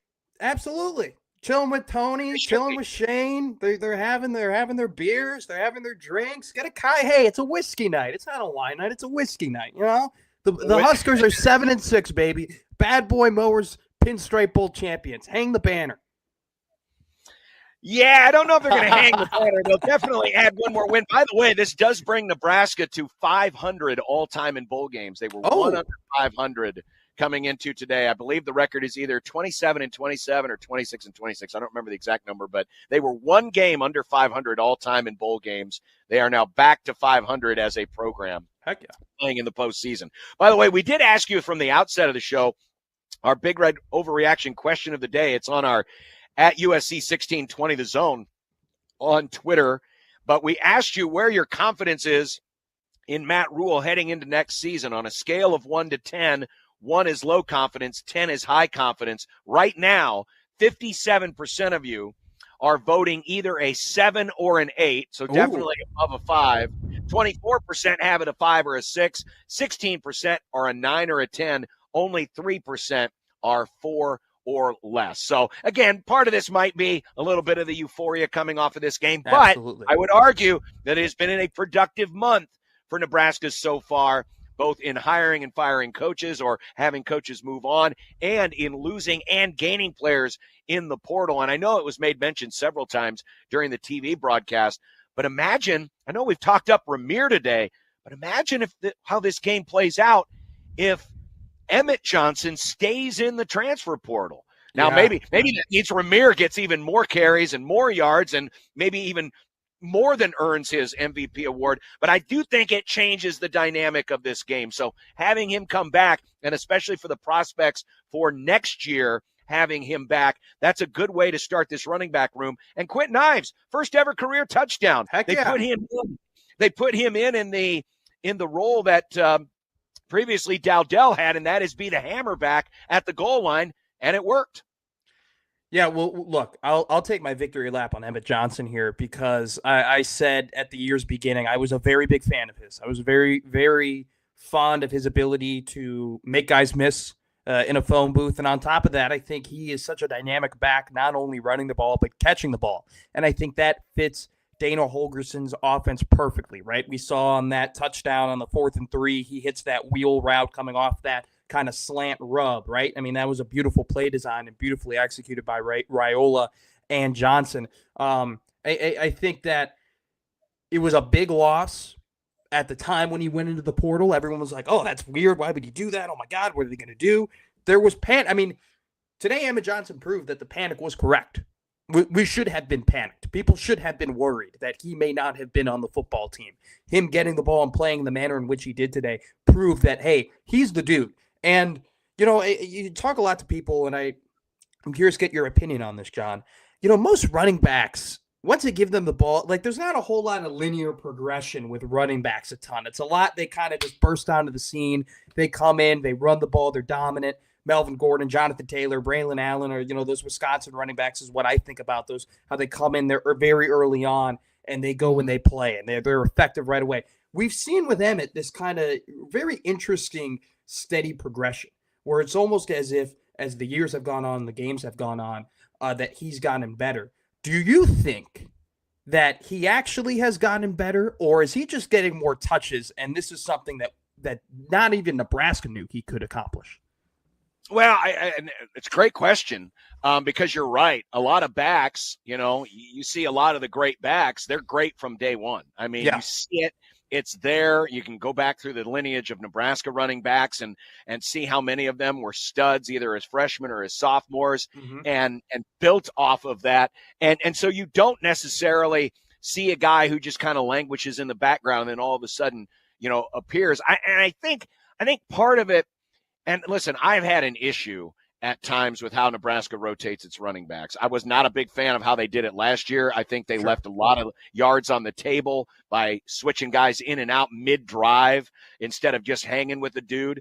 And I get that part of it is a new way of how running backs are treated in the modern game versus how it was when I was growing up. But I do think that there is an element of he's getting more opportunities, and so you're seeing more of it shine. That's not to say that running backs cannot get better as time goes by, because they're just like anybody else. You know, quarterbacks get better over time, linemen get better over time, et cetera, et cetera.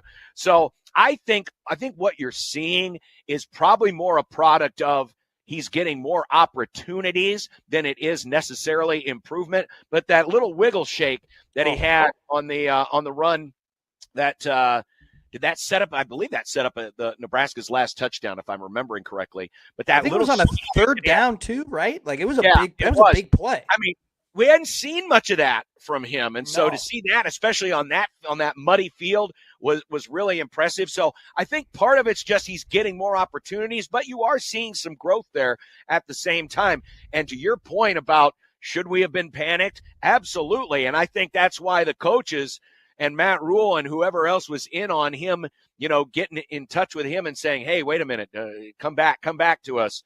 You know, I think having that urgency was really important. And I hope that it ends up paying off dividends next year. And Emmett can really build off of the end of this season and have a big year next year, because he should go into next year clearly the number one running back that this team. Absolutely. But, and you kind of touched on it. And I think this program is a little bit like this too in this regard, because they are very NFL driven, and the fact that they want their players to go to the NFL, they want their guys to have success. Running backs nowadays, you're right, it's kind of a 1-and-1 type deal in order to preserve guys, in order for them not to get injured, and in order for them not to get hurt. Some people would say it's more efficient if you have 1 and 2 as opposed to just having your bell cow. Now, I'm in your camp. I would much rather them have just a dominant number one alpha, give it to them 18, 19 times a game, and then maybe have a scat back here and there. But I don't think they are going to do that. I think that their philosophy is we need a number one and we need a number two, and that's going to be a big battle coming into this year.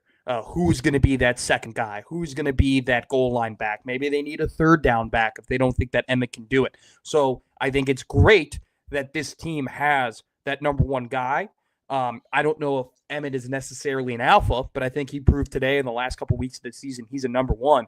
But with their philosophy and how they run this offense, they need, one of these guys, whether it be Nelson or Ives or Connor Booth even, is going to have to step up and take that number two role.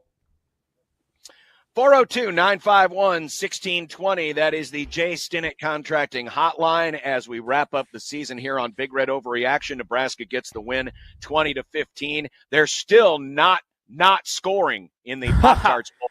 Now 28-28. And now it's Iowa State's turn in this NBA game that has broken out between these two teams. Well, they're halfway through the second quarter. Oh my Lord! Oh yeah! We're just under 9 minutes to go in the first half, and it's already 28-28. I still believe neither team has stopped the other team so far. That's your Energy Scoreboard, local compressed air systems experts. Miami fumbled on the very first play of the game. Oh, they did. Okay, I did not see that. Again, I look up and I'm seeing the score changes. But other than that, John, you're right. Everybody scored. It's touchdown, touchdown, touchdown, touchdown, touchdown. No soup for you, no soup for you, no soup for you. Everyone's complaining that my score updates are lagging. No, what's lagging is it changes so fast. I mean, it's happening way too quick right now. We'll get back to the phone calls. Also, I did find the post-game. Someone did ask Ramir in the post-game press conference about the story that Matt Rule told. And if you missed it, Matt Rule revealing that Ramir's mother got sick and passed away just a couple of months ago, and what Ramir has been going through, and for him to win the MVP award. We're going to hear that. We'll play that back for you here before we wrap up today's Big Red Overreaction, brought to you by Equitable Bank. We take banking personally. Also by Dingman's Collision Center and Mechanical Repair, and by No Name Nutrition. Live a better, healthier, more natural life. Got a couple lines open for you right now on the Jay Stinnett Contracting Hotline, 402-951-1620. He's Matt McMaster. I'm John Bishop. We're back with more of Overreaction after a Nebraska bowl game victory on 1620 The Zone and 1019 The Keg.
Brought to you by Dingman's Collision Center and Mechanical Repair, and by No Name Nutrition. Live a better, healthier, more natural life. Nebraska 20, Boston College 15, 402-951-1620. That's the Jay Stinnett Contracting Hotline. Folks in the Twitter, in the YouTube chat are complaining, we want to hear more calls. Well, fine. Let's get to some calls, and we have a couple of lines open right now. So you want more calls? Make more calls. 402-951-1620. I'm John Bishop. He's Matt McMaster, and Jim is next. Hi, Jim. Thanks for waiting. You're on 1620 The Zone and 1019 The Keg. Hi, gentlemen. Happy New Year, 4 days early. Happy New Year. Thank you. Yeah, thank you. I'm in a pretty good mood because I think it's the last time we're going to see Foley or Satterfield coach a Nebraska football game. So that makes me pretty happy. I think that Satterfield will have learned that even if you throw the ball down the field and you don't complete a pass, it loosens up the defense instead of trying to throw 6 or 7 passes behind the line of scrimmage that never work. But other than that, I'm very happy. I think we're going to be very, very good next year. If you didn't see the freshmen and the sophomores that I saw play, I thought that they did an outstanding job, and our defense has more speed than I've seen since the 95 team that we've had. That's all I've got to say, guys, and I love your show, and have a great New Year. Jim, you too. Matt, I'm curious what you think about in the middle of that press conference. It was Mitch Sherman of The Athletic who asked Rule about special teams, and Rule once again having to be rather pointed with his comments, talking about how unacceptable it was, especially to have a couple of more kick blocks. I believe, this is unofficial, but I believe with the PAT block and the punt block today, that brings the season total to 7 kick blocks. I was able to go back to 2017 using CFBstats.com. The previous high was 5 kick blocks allowed in a single season. Nebraska had 7 this year, including 2 more today. And you can go back, and a lot of those kick blocks ended up being game changers. And today's certainly was a momentum changer. Thankfully, the offense was able to close it out in the final 4 minutes, or it could have been another disaster like the Iowa game a few years ago when that punt block started the Iowa comeback. But, all these changes in coaches, Nebraska changes out 2 coordinators. If you would have told folks a month ago, or let's say a month and a half ago before they made the move to Dana Holgorsen, hey, starting next year, Nebraska's going to have 2 different coordinators, I think everybody would have said, well, definitely Ed Foley's one of them. Well, look who won the pony. Ed Foley, as of today, is still on this staff, and I don't know if Matt Rule's going to make that change or not. Today was the coup de grace of Ed Foley. I mean, it was you had the excitement, right? Buschini to Gifford, 4th and 3. Oh my God, they did it. Euphoria. We're turning the corner. Okay, chip shot. All right, Johnny, come on, put it up. 16-2. Let's go. Oh, we're a fake field goal, run right into the line, And then even on the very first kickoff, it's funny. The whole team was saying, don't pick up that ball. Don't pick up the ball. And the team, whoever returned it, picked up the ball, and still, everyone was calling poison. He picked up the ball and he ran it. Funny enough, he got it over the 25-yard line. But, I mean, it's here's what I caught from that, John. Matt Rule says, we're going to have a complete overhaul of the special teams unit. Well, it's interesting he says that because they already have undergone that. They got Gallick, their new long snapper from the transfer portal. They got McAllister, their new punter from Washington. So you're going to have probably the same kicker, whether it be John Holt or Tristan Alvano. They'll figure that out. So what's the overhaul? Is it an overhaul in strategy? Is it the overhaul in personnel on the field? Or is it what we think it's going to be with Ed Foley, who has now commanded in the last 2 years 2 of the worst special teams units in the country? Not just in the Big Ten, but in the country. John, when they were playing Iowa, I was with buddies, and I go, I've never been afraid when the other team's on special teams.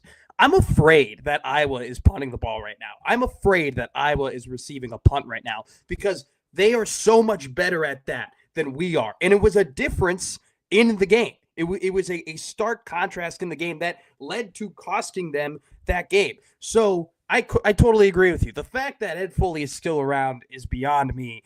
And if he's still around come next season, I have no clue what to tell you. I mean, there were already plenty of last straws, John, if this one had to be it.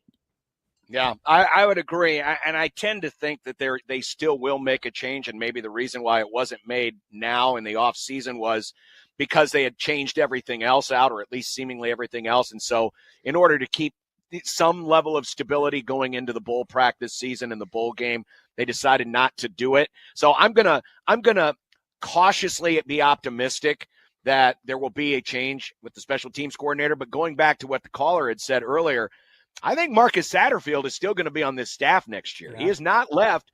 I think he'll go through an adjustment in his contract, but I think he is still going to be coaching tight ends, or we'll see what role he has next year. It would not surprise me if Marcus Satterfield is still on this coaching staff next year and is still, because, I mean, it's been talked about openly how much he has helped out in this transition. And I think that Rule still has a lot of trust in him, but for a lot of different reasons, one of which they hadn't gotten to the 6 wins yet. I think part of it was an effort to, head a lot of teams off at the pass by going out and getting a great play caller in Dana Holgerson before the official coaching silly season begins. Sure. And for a lot of different reasons, they made that change, but I still think he has a lot of trust and faith in Satterfield. So I predict that Satterfield will still be on the staff next year in some capacity, and that there will be a change with the special teams coordinator at some point here in the near future. I wouldn't be surprised about that either. I think that there are a lot of people who like him in the building, and I think that there is some sort of benefit to having him in the building and having his look. The guy was not a good offensive coordinator for Nebraska.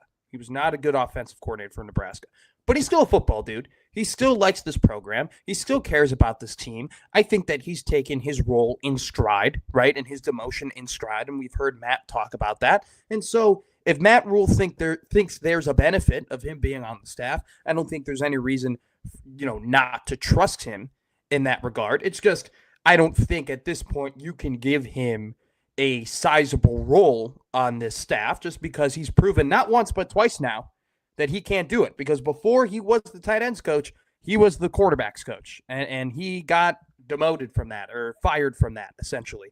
So I think I'm fine with, honestly too, John, like if you like Ed Foley a lot, and a lot of people like Ed Foley, I wouldn't mind if he's in the program either.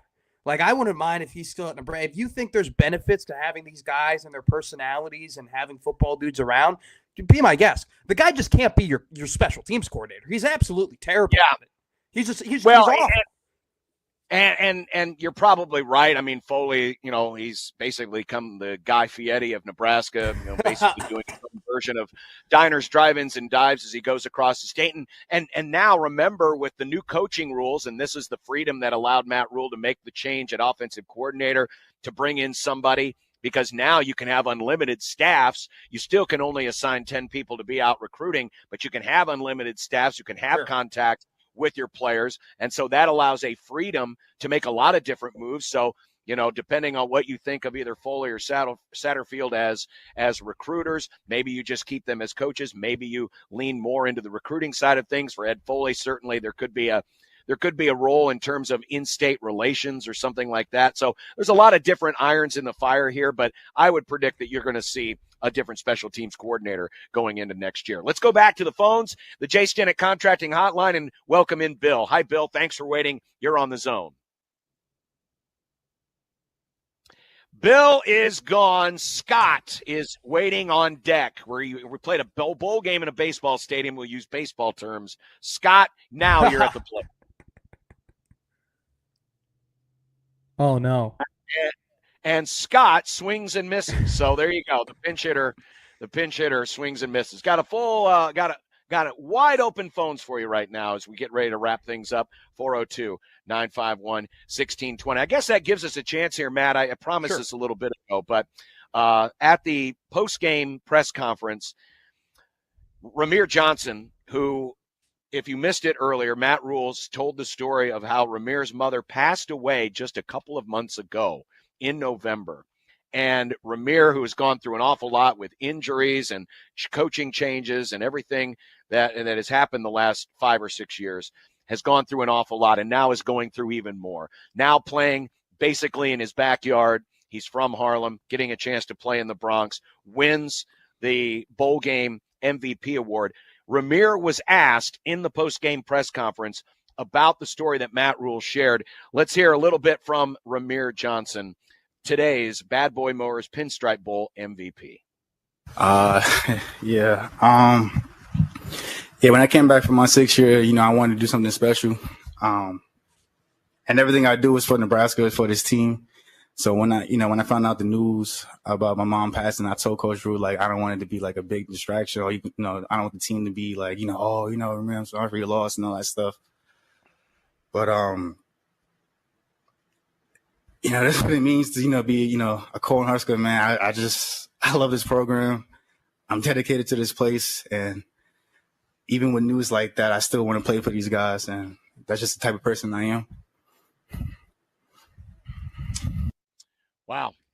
I mean, very, very mature. I mean, to go through all of that and, to still stay loyal to his team. And like we said earlier, Matt, he is going to be going through a lot here now that, the chaos or the distraction of the season is over.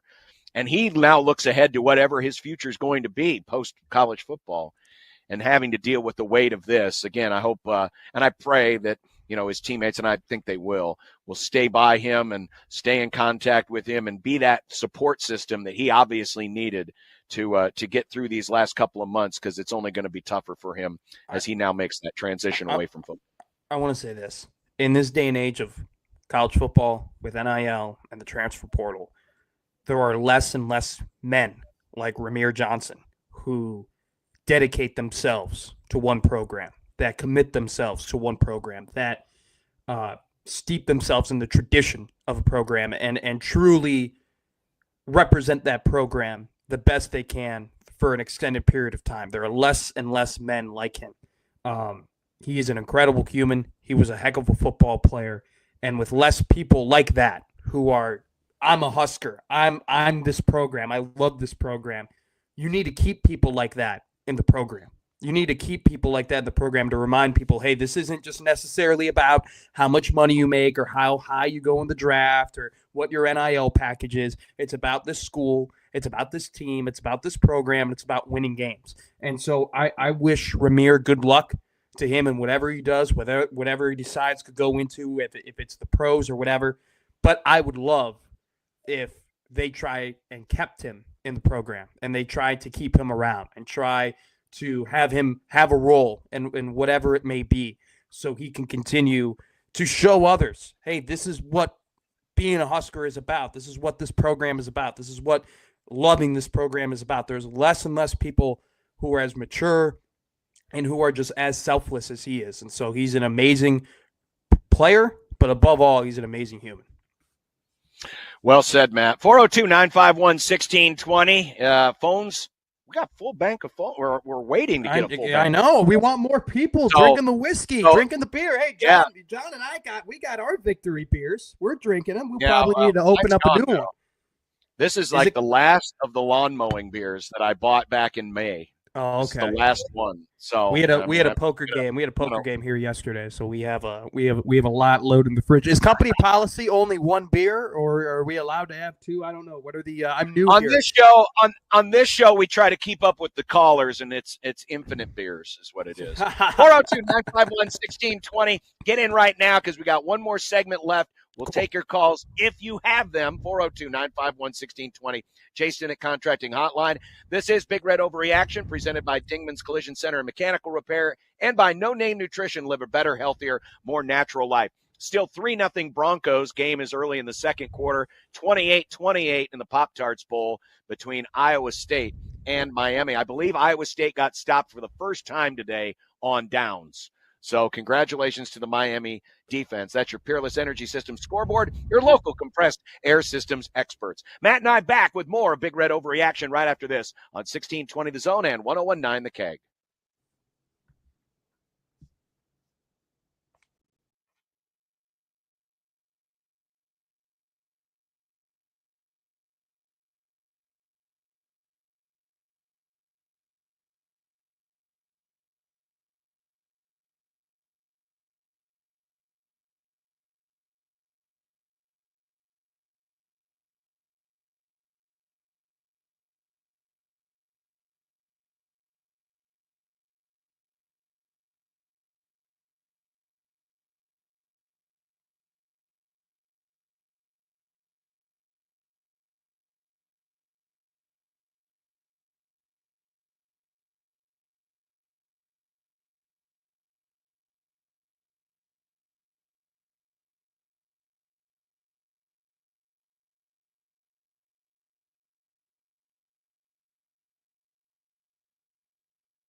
All right, final segment. John Bishop, Matt McMaster with you here this afternoon on 1620 The Zone and 1019 The Keg.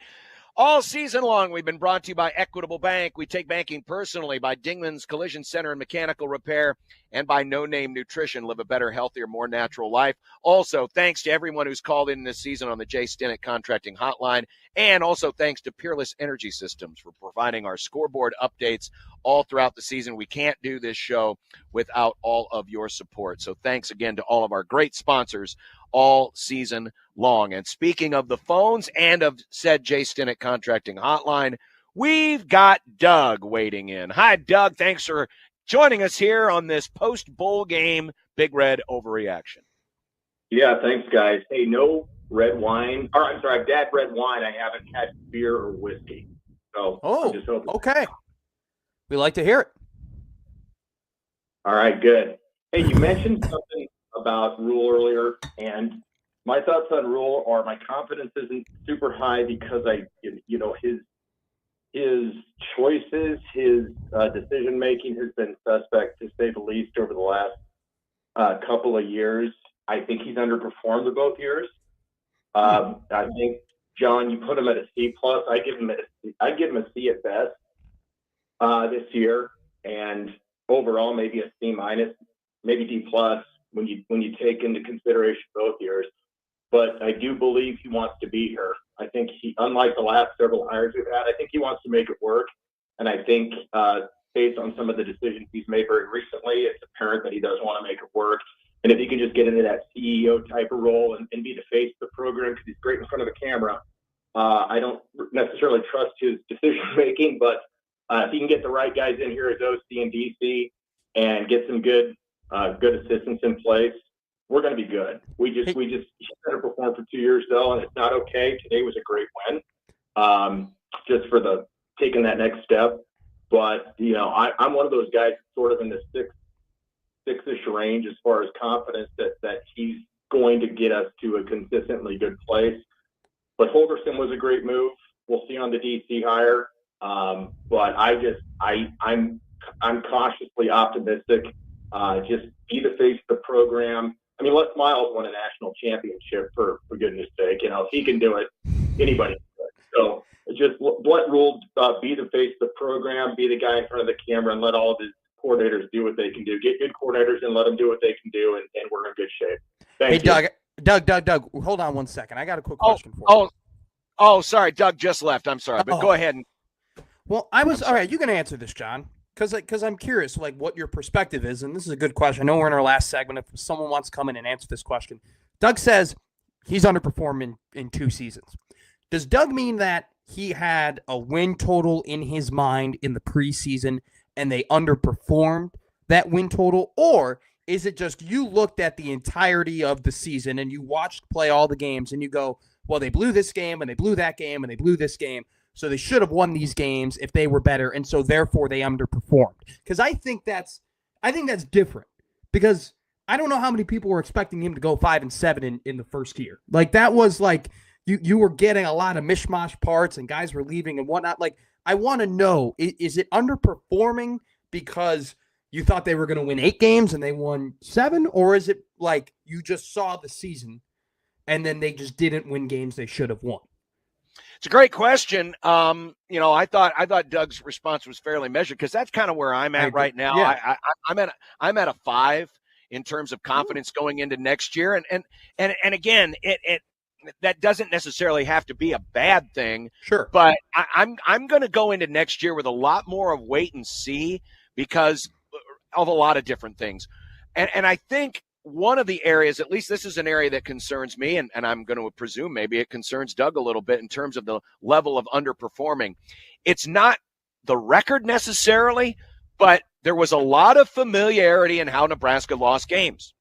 Nebraska lost a lot of games similar to how they lost them under Mike Riley. They lost a lot of games similar to how they lost them under Scott Frost. They got a 1-score win today. Congratulations. Now you could argue it probably should have been a 2-score or better win given, where the game was midway through the fourth quarter, and special teams kind of let Boston College back into it. So maybe they backdoored their way into a 1-score win, but there's a lot of familiarity in how Nebraska is losing games, and you were hoping that some of those things would be areas that they would show improvement in. So maybe it's not so much about the record, but it's in how it's coming about, because there's a lot of eerie familiarity with how the second half of this season played out and how a lot of the other previous seasons before them. I mean, if you look back at their October and November records under Matt Rule, they're well below 500 because they went 1-5 in the second half this year, and they were 5-3 last year, and couldn't come up with that win in their last 3 games. So there's it's about how you finish, and Nebraska's not been great finishers. I want to piggyback off of a point you made. You're at a 5. I'm at a 6. Okay, but you said something. You want to wait and see. Make no bones about it. This is a brand new program right now than what it was when Matt Rule took over. And what I mean by that is there's a different OC. There's a different DC. There's all these different position coaches. It's a different hiring process than what it was last time. Last time was about familiarity within Matt Rule. This time it's been more about merit, right? And so you go through top to bottom. It's a very different constructed program today than it was a year ago. And so in terms of the wait and see, we're all assuming that he's making the right decisions. We're all assuming that he's pivoting at the right time. But with this program, we've learned, and way better than I do, John, you got to see the results. Talking about it and reading about it and all the paper stuff is great, but it's all about what happens on Saturdays. And I've had this conversation with Gary over and over again. Matt Rule has done a great job Monday through Friday. Awesome. He is pinpoint A+ Monday through Friday. But on Saturdays, he has struggled. It's been a struggle, not only just with closing out games, but time management as well. That's got to get better next year, and we're all assuming that it will because of how he's changed this program, but you don't know because this program isn't anything like it was now than when it was when he first got here. 402-951-1620. Let's head back to the phones, and who's been waiting longest? It's Dan. Hi, Dan. You're on with Matt. I'm John. Welcome. Hi, John. Hi, Matt. Hey. Hey, Matt. Welcome to the zone. Thank you, Dan. I appreciate it. You're a part of some of the best radio in this whole region. Maybe in 5 states area. Thank you, man. That's great. 6 states over, though, we fall down the ranks. Appreciate it, Dan. John, I listen to your show a lot in the afternoon, John. You know that. I know. Thank you, Dan. And back in August, you and Josh did a show at Oscars. Yeah. And I popped in, as I do once in a while, to say hi, talk to you for a few minutes. Yeah. Do you remember what my prediction for the season was? I barely remember what my prediction is, but go ahead. Tell me. Tell me again. And maybe Josh remembers. I sent the reminder by email a couple times during the season. I predicted 7-6. Believe it or not. Now, I'm thinking, did I get lucky? Or did I sense something? How did I know it was going to be 7-6? And that's what I told you guys on my way out, way back in August. I think it's a combination of a lot of things you guys have talked about, and especially that last caller, Doug. You see these close losses over and over every year, and again last year, and you wonder, well, we're finally going to get over the hump and win a bunch of these close games? Well, we're still not. We just won 3 of them this year, I think. This one today, obviously. So I that's what I sensed, and boy, all season long, it just kept looking like, hey, that could happen, even though November was not very good. I mean, we got to 6 barely. Yeah. So anyway, I just want to get your guys' thoughts on. And John, you said you don't remember your prediction? I said I barely remember my prediction. It was 8-4. I didn't make a bowl game pick, but it was 8-4. So they definitely came in under my number, no question about it. Yeah, that's right. You did say 8-4. I decided to add a bowl game in there because if you get to 6, you're going to be 6-7 or 7-6. Yeah, you're not going to end up 6. So. Right. Yeah. So the anyway, problem is John, with picking bowl games is it's a crapshoot anyway. It is. So. Oh yeah. Yeah, and I just kind of got a kick out of the fact that I lucked out and my prediction came right. That's why I called. So good for you. Anyway, you should bet on a future or something like that. Take that luck and run. Yeah. I love all the shows. The show in the middle of the day is fantastic too. I got to meet Connor and Josh O sometime. Those guys are so good. So, but okay, I'll call or email you Monday. All right, Dan. Maybe. We appreciate it. Thank you, Dan. Appreciate it. 402-951-1620. And then, while you're complimenting all the shows, make sure you throw in a compliment for Gary and Matt. Thank you. Who are on from 6A to 10P. And by the way, are we all back on Monday? I know we're back on Monday. Are you guys back on Monday? We're not back on Monday. We are we are on vacay. We are back on the 2nd of January. That's when we back on the 2nd. All right. Well, I know Josh and I will be. My lease has got to start. My lease has got to start up, and I got to move to the Big O. I got to become Omaha Matt. So we'll be tuning up on January 2nd. We can't wait. It's been I just want to plug the show real quick. I want to thank everybody I know we're not done here. I know we got a little bit to go, but I want to thank everybody who's listened the last 2 weeks. We got a lot of stuff coming, and really, really, really excited about it. And I want to say this. I didn't get to say it at the beginning because I had microphone and internet connection issues, but it's quite the honor to broadcast with you, John. You're a legend in this state. You're a legend at the CoJMC, and so it's a privilege to share the airways with you, and I really look forward to doing that with you in the future. I know we got a show to go, but I just want to get that out there. Well, thank you, Matt. I appreciate that. It's good to be on with another generation of fine broadcasters that have come out of the College of Journalism at the University of Nebraska. So Matt and Gary will be back on January 2nd. I know Josh and I are back on Monday, and I believe Connor's back on Monday too. So we'll at least have some live on Monday. Yes. Next week's going to be a little weird again because you got New Year's Eve. We've got Creighton basketball in the middle of the afternoon on New Year's Eve. And then, of course, it's New Year's Day. We're all going to be home anyway. So January 2nd, things get back to kind of normal again around here. Here's Rob on the J. Stinnett Contracting Hotline. Thanks for calling, Rob. You're up next. All right, guys. Just want to start with saying thanks to all of you for being around again this year for us to call in with our frustrations and our bipolar moods when we actually win games. So thank you again for being around for that. You bet. You're welcome.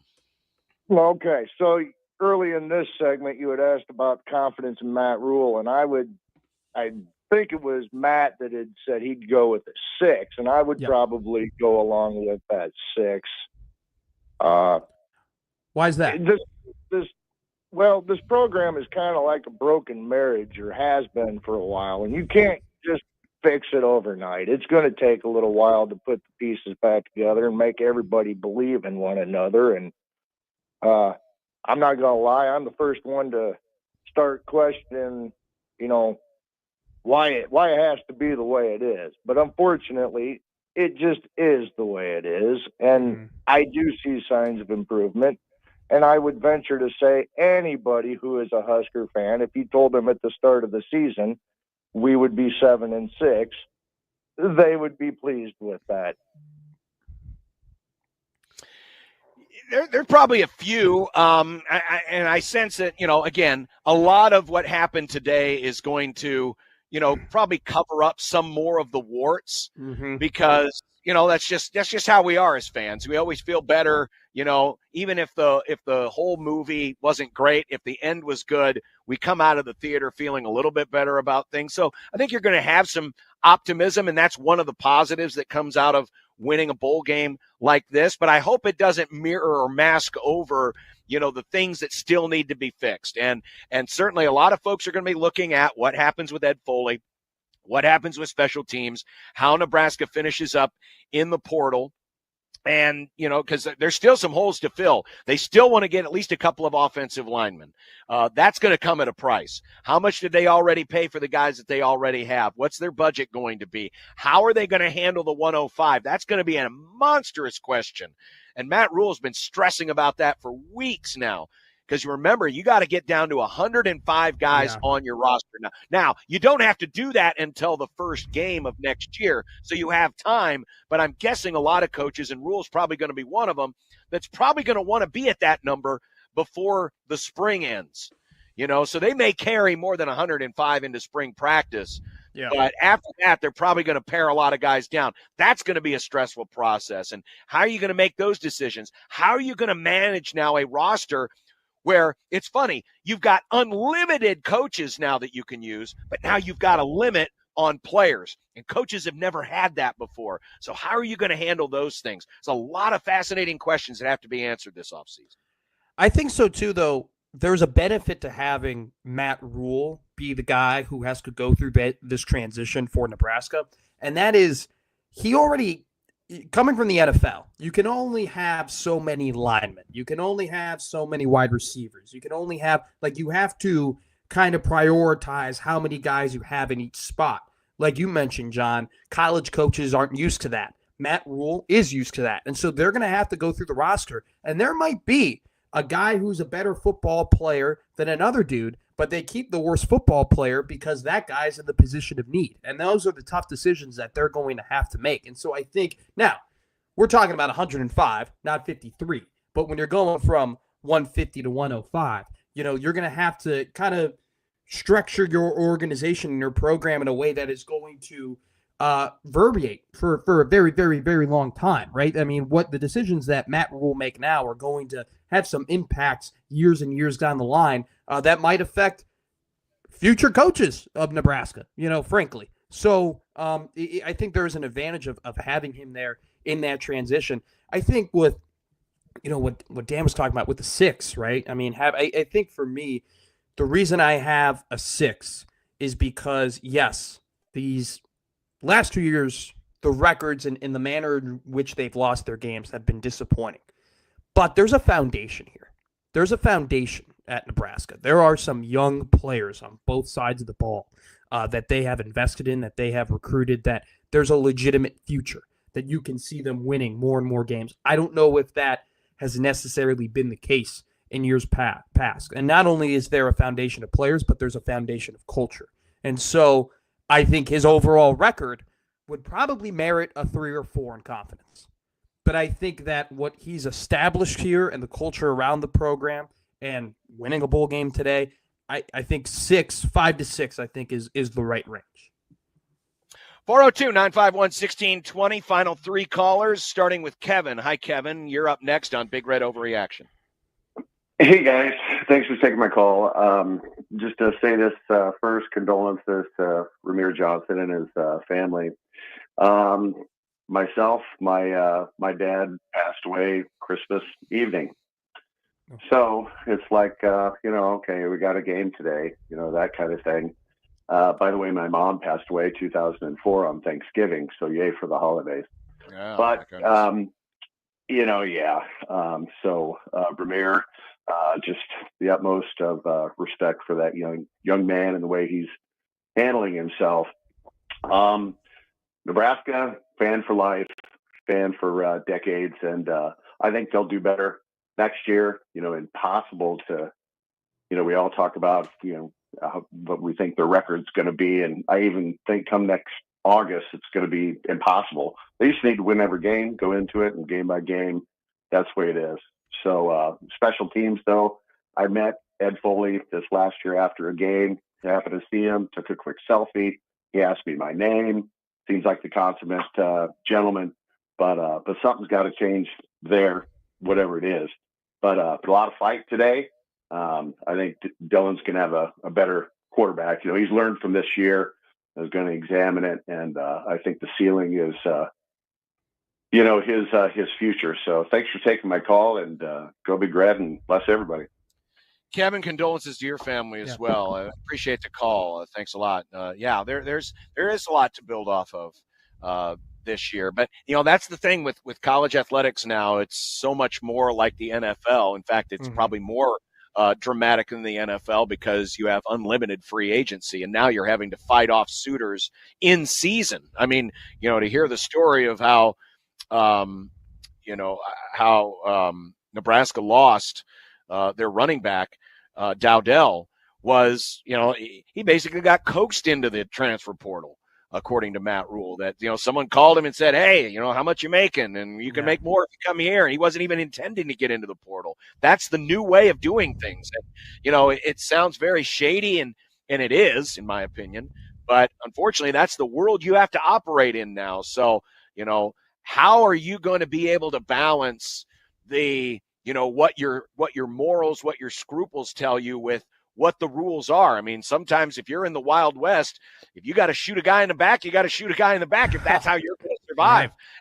And that's what, unfortunately, this sport has become thanks to these lack of rules. And so, that's going to puts even more pressure on Matt Rule. But going back to something that you said earlier, you're right. The record of the last 2 seasons probably gives you a confidence that's below 5, but based on the foundation that's been laid and hearing how Matt Rule has talked about his team all year, seeing how he has, really embraced the Nebraska way and really embraced, building a strong foundation and trying to still be a developmental program in an era where development might not be as prevalent as it used to be, because you're not guaranteed to have these guys for 4 or 5 years. You get them for 1, and that's probably it. Is going to be a challenge. But Matt Rule has shown, at least through some of the players that he's gotten and that he's kept, that he is going to try to stick by his way of building things, and he is very confident that it is going to work for him and for this program. 2 quick things. You talked about it. Shoot a guy in the back. Look, if players are tampering with Nebraska should be tampering with players. I'm sorry. Until it's illegal, it's legal. And so you just have to do it. And Wild West. You don't want to be the moral guy. Well, we're moral and we don't do that, but then you lose football games and then you lose your job. So if there's a guy if people are doing that to you, you got to do that to other people. Secondly, back to the foundation, right? I think if you want to survive in this wild, wild west of football, the key isn't grabbing all these portal players. It's grabbing kids when they're 17, 18 years old, bringing them in as freshmen and teaching them the culture, teaching them the program, getting them dedicated to winning at your school. And that way it's harder for players to leave and be coaxed out of the portal, which is exactly what they've done with guys like Cam Lenhart, with Willis McGahee, with Vincent Shavers, with Ja'Cory. You can go down the list, right? So I just think the key to surviving has been and will always be high school recruiting. Here is Rob. Hi, Rob. You are the penultimate call on Big Red Overreaction for the 2024 season. Rob, what's on your mind? This Rob? Yep, go ahead. Hey, thanks for taking the call, of course. You're welcome. I just wanted to talk about Dylan Raiola a little bit. I got to admit, I was a cynic early on with all his commitment changes. And as I've watched him progress and develop through the season, I see an amazing leader, champion of the team, cheerleader of the team. To see him track down that ball from Ramir's touchdown and make sure he got it to Ramir during the telecast, and to see the joy that he experiences with success reminds me not so much of Patrick Mahomes as Brett Favre. The kid just, I admit I was a cynic, 18-year-old millionaire. What's this going to look like? But the kid continues to impress me. And then him doing the lap around the field to share the joy after the game with the fans. We don't talk much about him, it seems, except for when he screws up. And I tell you what, the kid's impressing me, and I just want to throw it out there. Appreciate it. Rob, good call. Yeah, it's been fun to watch him through this first season. In some ways, probably didn't meet as many of the expectations as fans put on him, but you win games as a team, you lose games as a team, and so you don't put the entire record on him. There's certainly room for improvement, but you can see the talent is there. You can see the enthusiasm is there. The passion for playing here is there. Now, I would caution folks in this day and age, he may have survived the rumor mill this year, but who knows what next year is going to bring. All it takes is the right dollar figure or the right situation or whatever the case may be, and he could be off and running. So never assume that these guys are going to be lifers. But while he is here, I think you're going to see continued improvement. I'll be very curious to see, with a full off season now to work with Dana Holgorsen, what Holgorsen can unlock in Dylan Raiola. And those two working together, certainly, and if you want to do a T-chart of the pros and the cons of this offseason and looking ahead to next year, definitely one of the things that's very high on the pro side of the list is the Holgorsen Raiola dynamic working together, having a whole spring to work together to really flesh out what they want this offense to be. I think that bodes for a lot of excitement next season. I think this offense will take a step up next year. Honestly, my bigger concerns are with the defense and how that's going to look, and certainly how special teams is going to look. But I think the offense will be noticeably better next year, and it starts with those two guys at the top. My favorite Matt Rule saying is champions act like champions before they're champions. Dylan Raiola acts like a champion. He's not a champion yet, but he acts like one. And you should be happy to be a fan of a program with a quarterback as young and as talented, but as mature as he is. And the elephant in the room will be this year. Can he make that next step? And him making that next step is imperative to Nebraska's success next year. It's probably the biggest factor of whether or not Nebraska is going to make that Matt Rule year 3 jump if he makes that jump as a quarterback. The final call of the season on Big Red Overreaction belongs to Pete. Hi, Pete. Thanks for waiting. And what do you got on your mind? Yeah, guys, thanks for taking my call. I'm in Chicago. I had 2 kids go through Nebraska and followed the Huskers for a long, long time. 2016, last time we get in the bowl game. But my issue was with this game. And I love Matt Rule. I really think he's going to turn the program around. But it was embarrassing, the game management on this game. I know we won the bowl game, and there's Ramir Johnson emotional thing that happened. But are you kidding me? We were up 20-2, and we were at 20-15, and we almost lost the game. We should have buried them 42-0. And I'm telling you, this is the kind of stuff that makes the big difference between when we get in the Big Ten next season. Let's bury these teams. Let's bury them and stop goofing around. I love the fake punt. It was fantastic, great. But when you're trying to do an extra point and you're going to try to, at the goal line, give me a break. We need better game management. And it has to start now. I'm so upset that we did not. I mean, we covered the spread, right? I think we were 4.5. Yep. That's Vegas, okay? That's Vegas. But what I'm saying is we should have put up 21 more points on this team. We were so much more talented. We were so faster than them. Our defensive line was fantastic. They couldn't throw a ball, to hit a brick side of a building. We should have buried them. It was embarrassing on the game management side. And, I'm so happy for the win, so happy for my kids. But, man, let's put these guys to bed when we have an opportunity. Could you make the argument that, Nebraska they turned away Boston College on 5 drives inside their 40-yard line. So imagine if there is a Big Red Overreaction Boston College version. I've got to imagine their thoughts right now are, we should have beat these guys by 3 scores. We had the ball inside their 30-yard line 5 different times, 3 times inside the 20, and came away with 0 points. So you could make the argument that Boston College could have won this game. But I will make that argument. But I will also make the argument when we are at third down situation and we are throwing short of the line to gain every time, we're not throwing it deep. We're not trying to get outside of the running plays. We're not throwing for the first down. We're throwing short of the first down.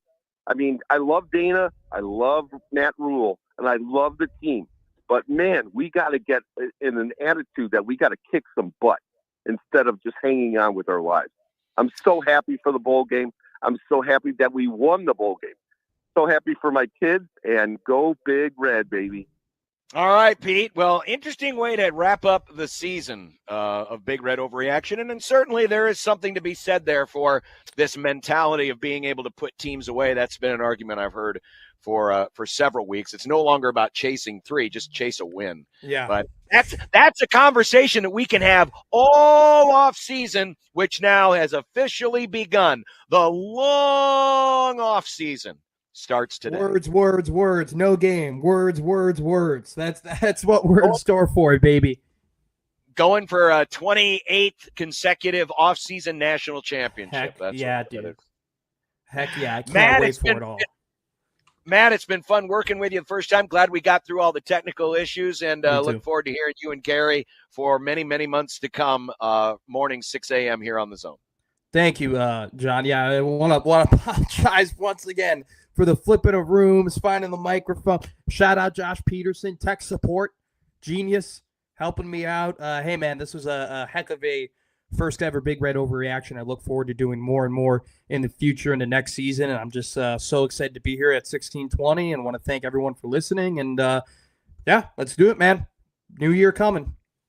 All right. For Matt McMaster, want to thank our producer, Joey Colbert, who's been on the mic, on the board most of the season for us, doing great work back for us at 50th and Capitol. And good luck to his Packers tomorrow. They take on the Minnesota Vikings. Thank you, John. Biggest games of the day. But the most important game of the weekend is 3 hours away when the Rams face against the Cardinals. By the way, it's 7-3 now, Cincinnati over Denver in the later stages of the first half. That'll do it for Big Red Overreaction. Brought to you by Equitable Bank, by Dingman's Collision Center and Mechanical Repair, and by No Name Nutrition. Live a better, healthier, more natural life. For Joey, for Matt, I'm John Bishop. Have a great rest of your weekend. Happy New Year. We'll be back. Most of us will be back here on The Zone on Monday, and I believe we have another severe overreaction. I tried to get a message out to Michael. Well, we don't. No severe overreaction. No Michael Severe tomorrow. So sorry. No Michael Severe tomorrow. No good. It's no good. All right. We'll talk to you Monday here on 1620 The Zone. So long, everybody.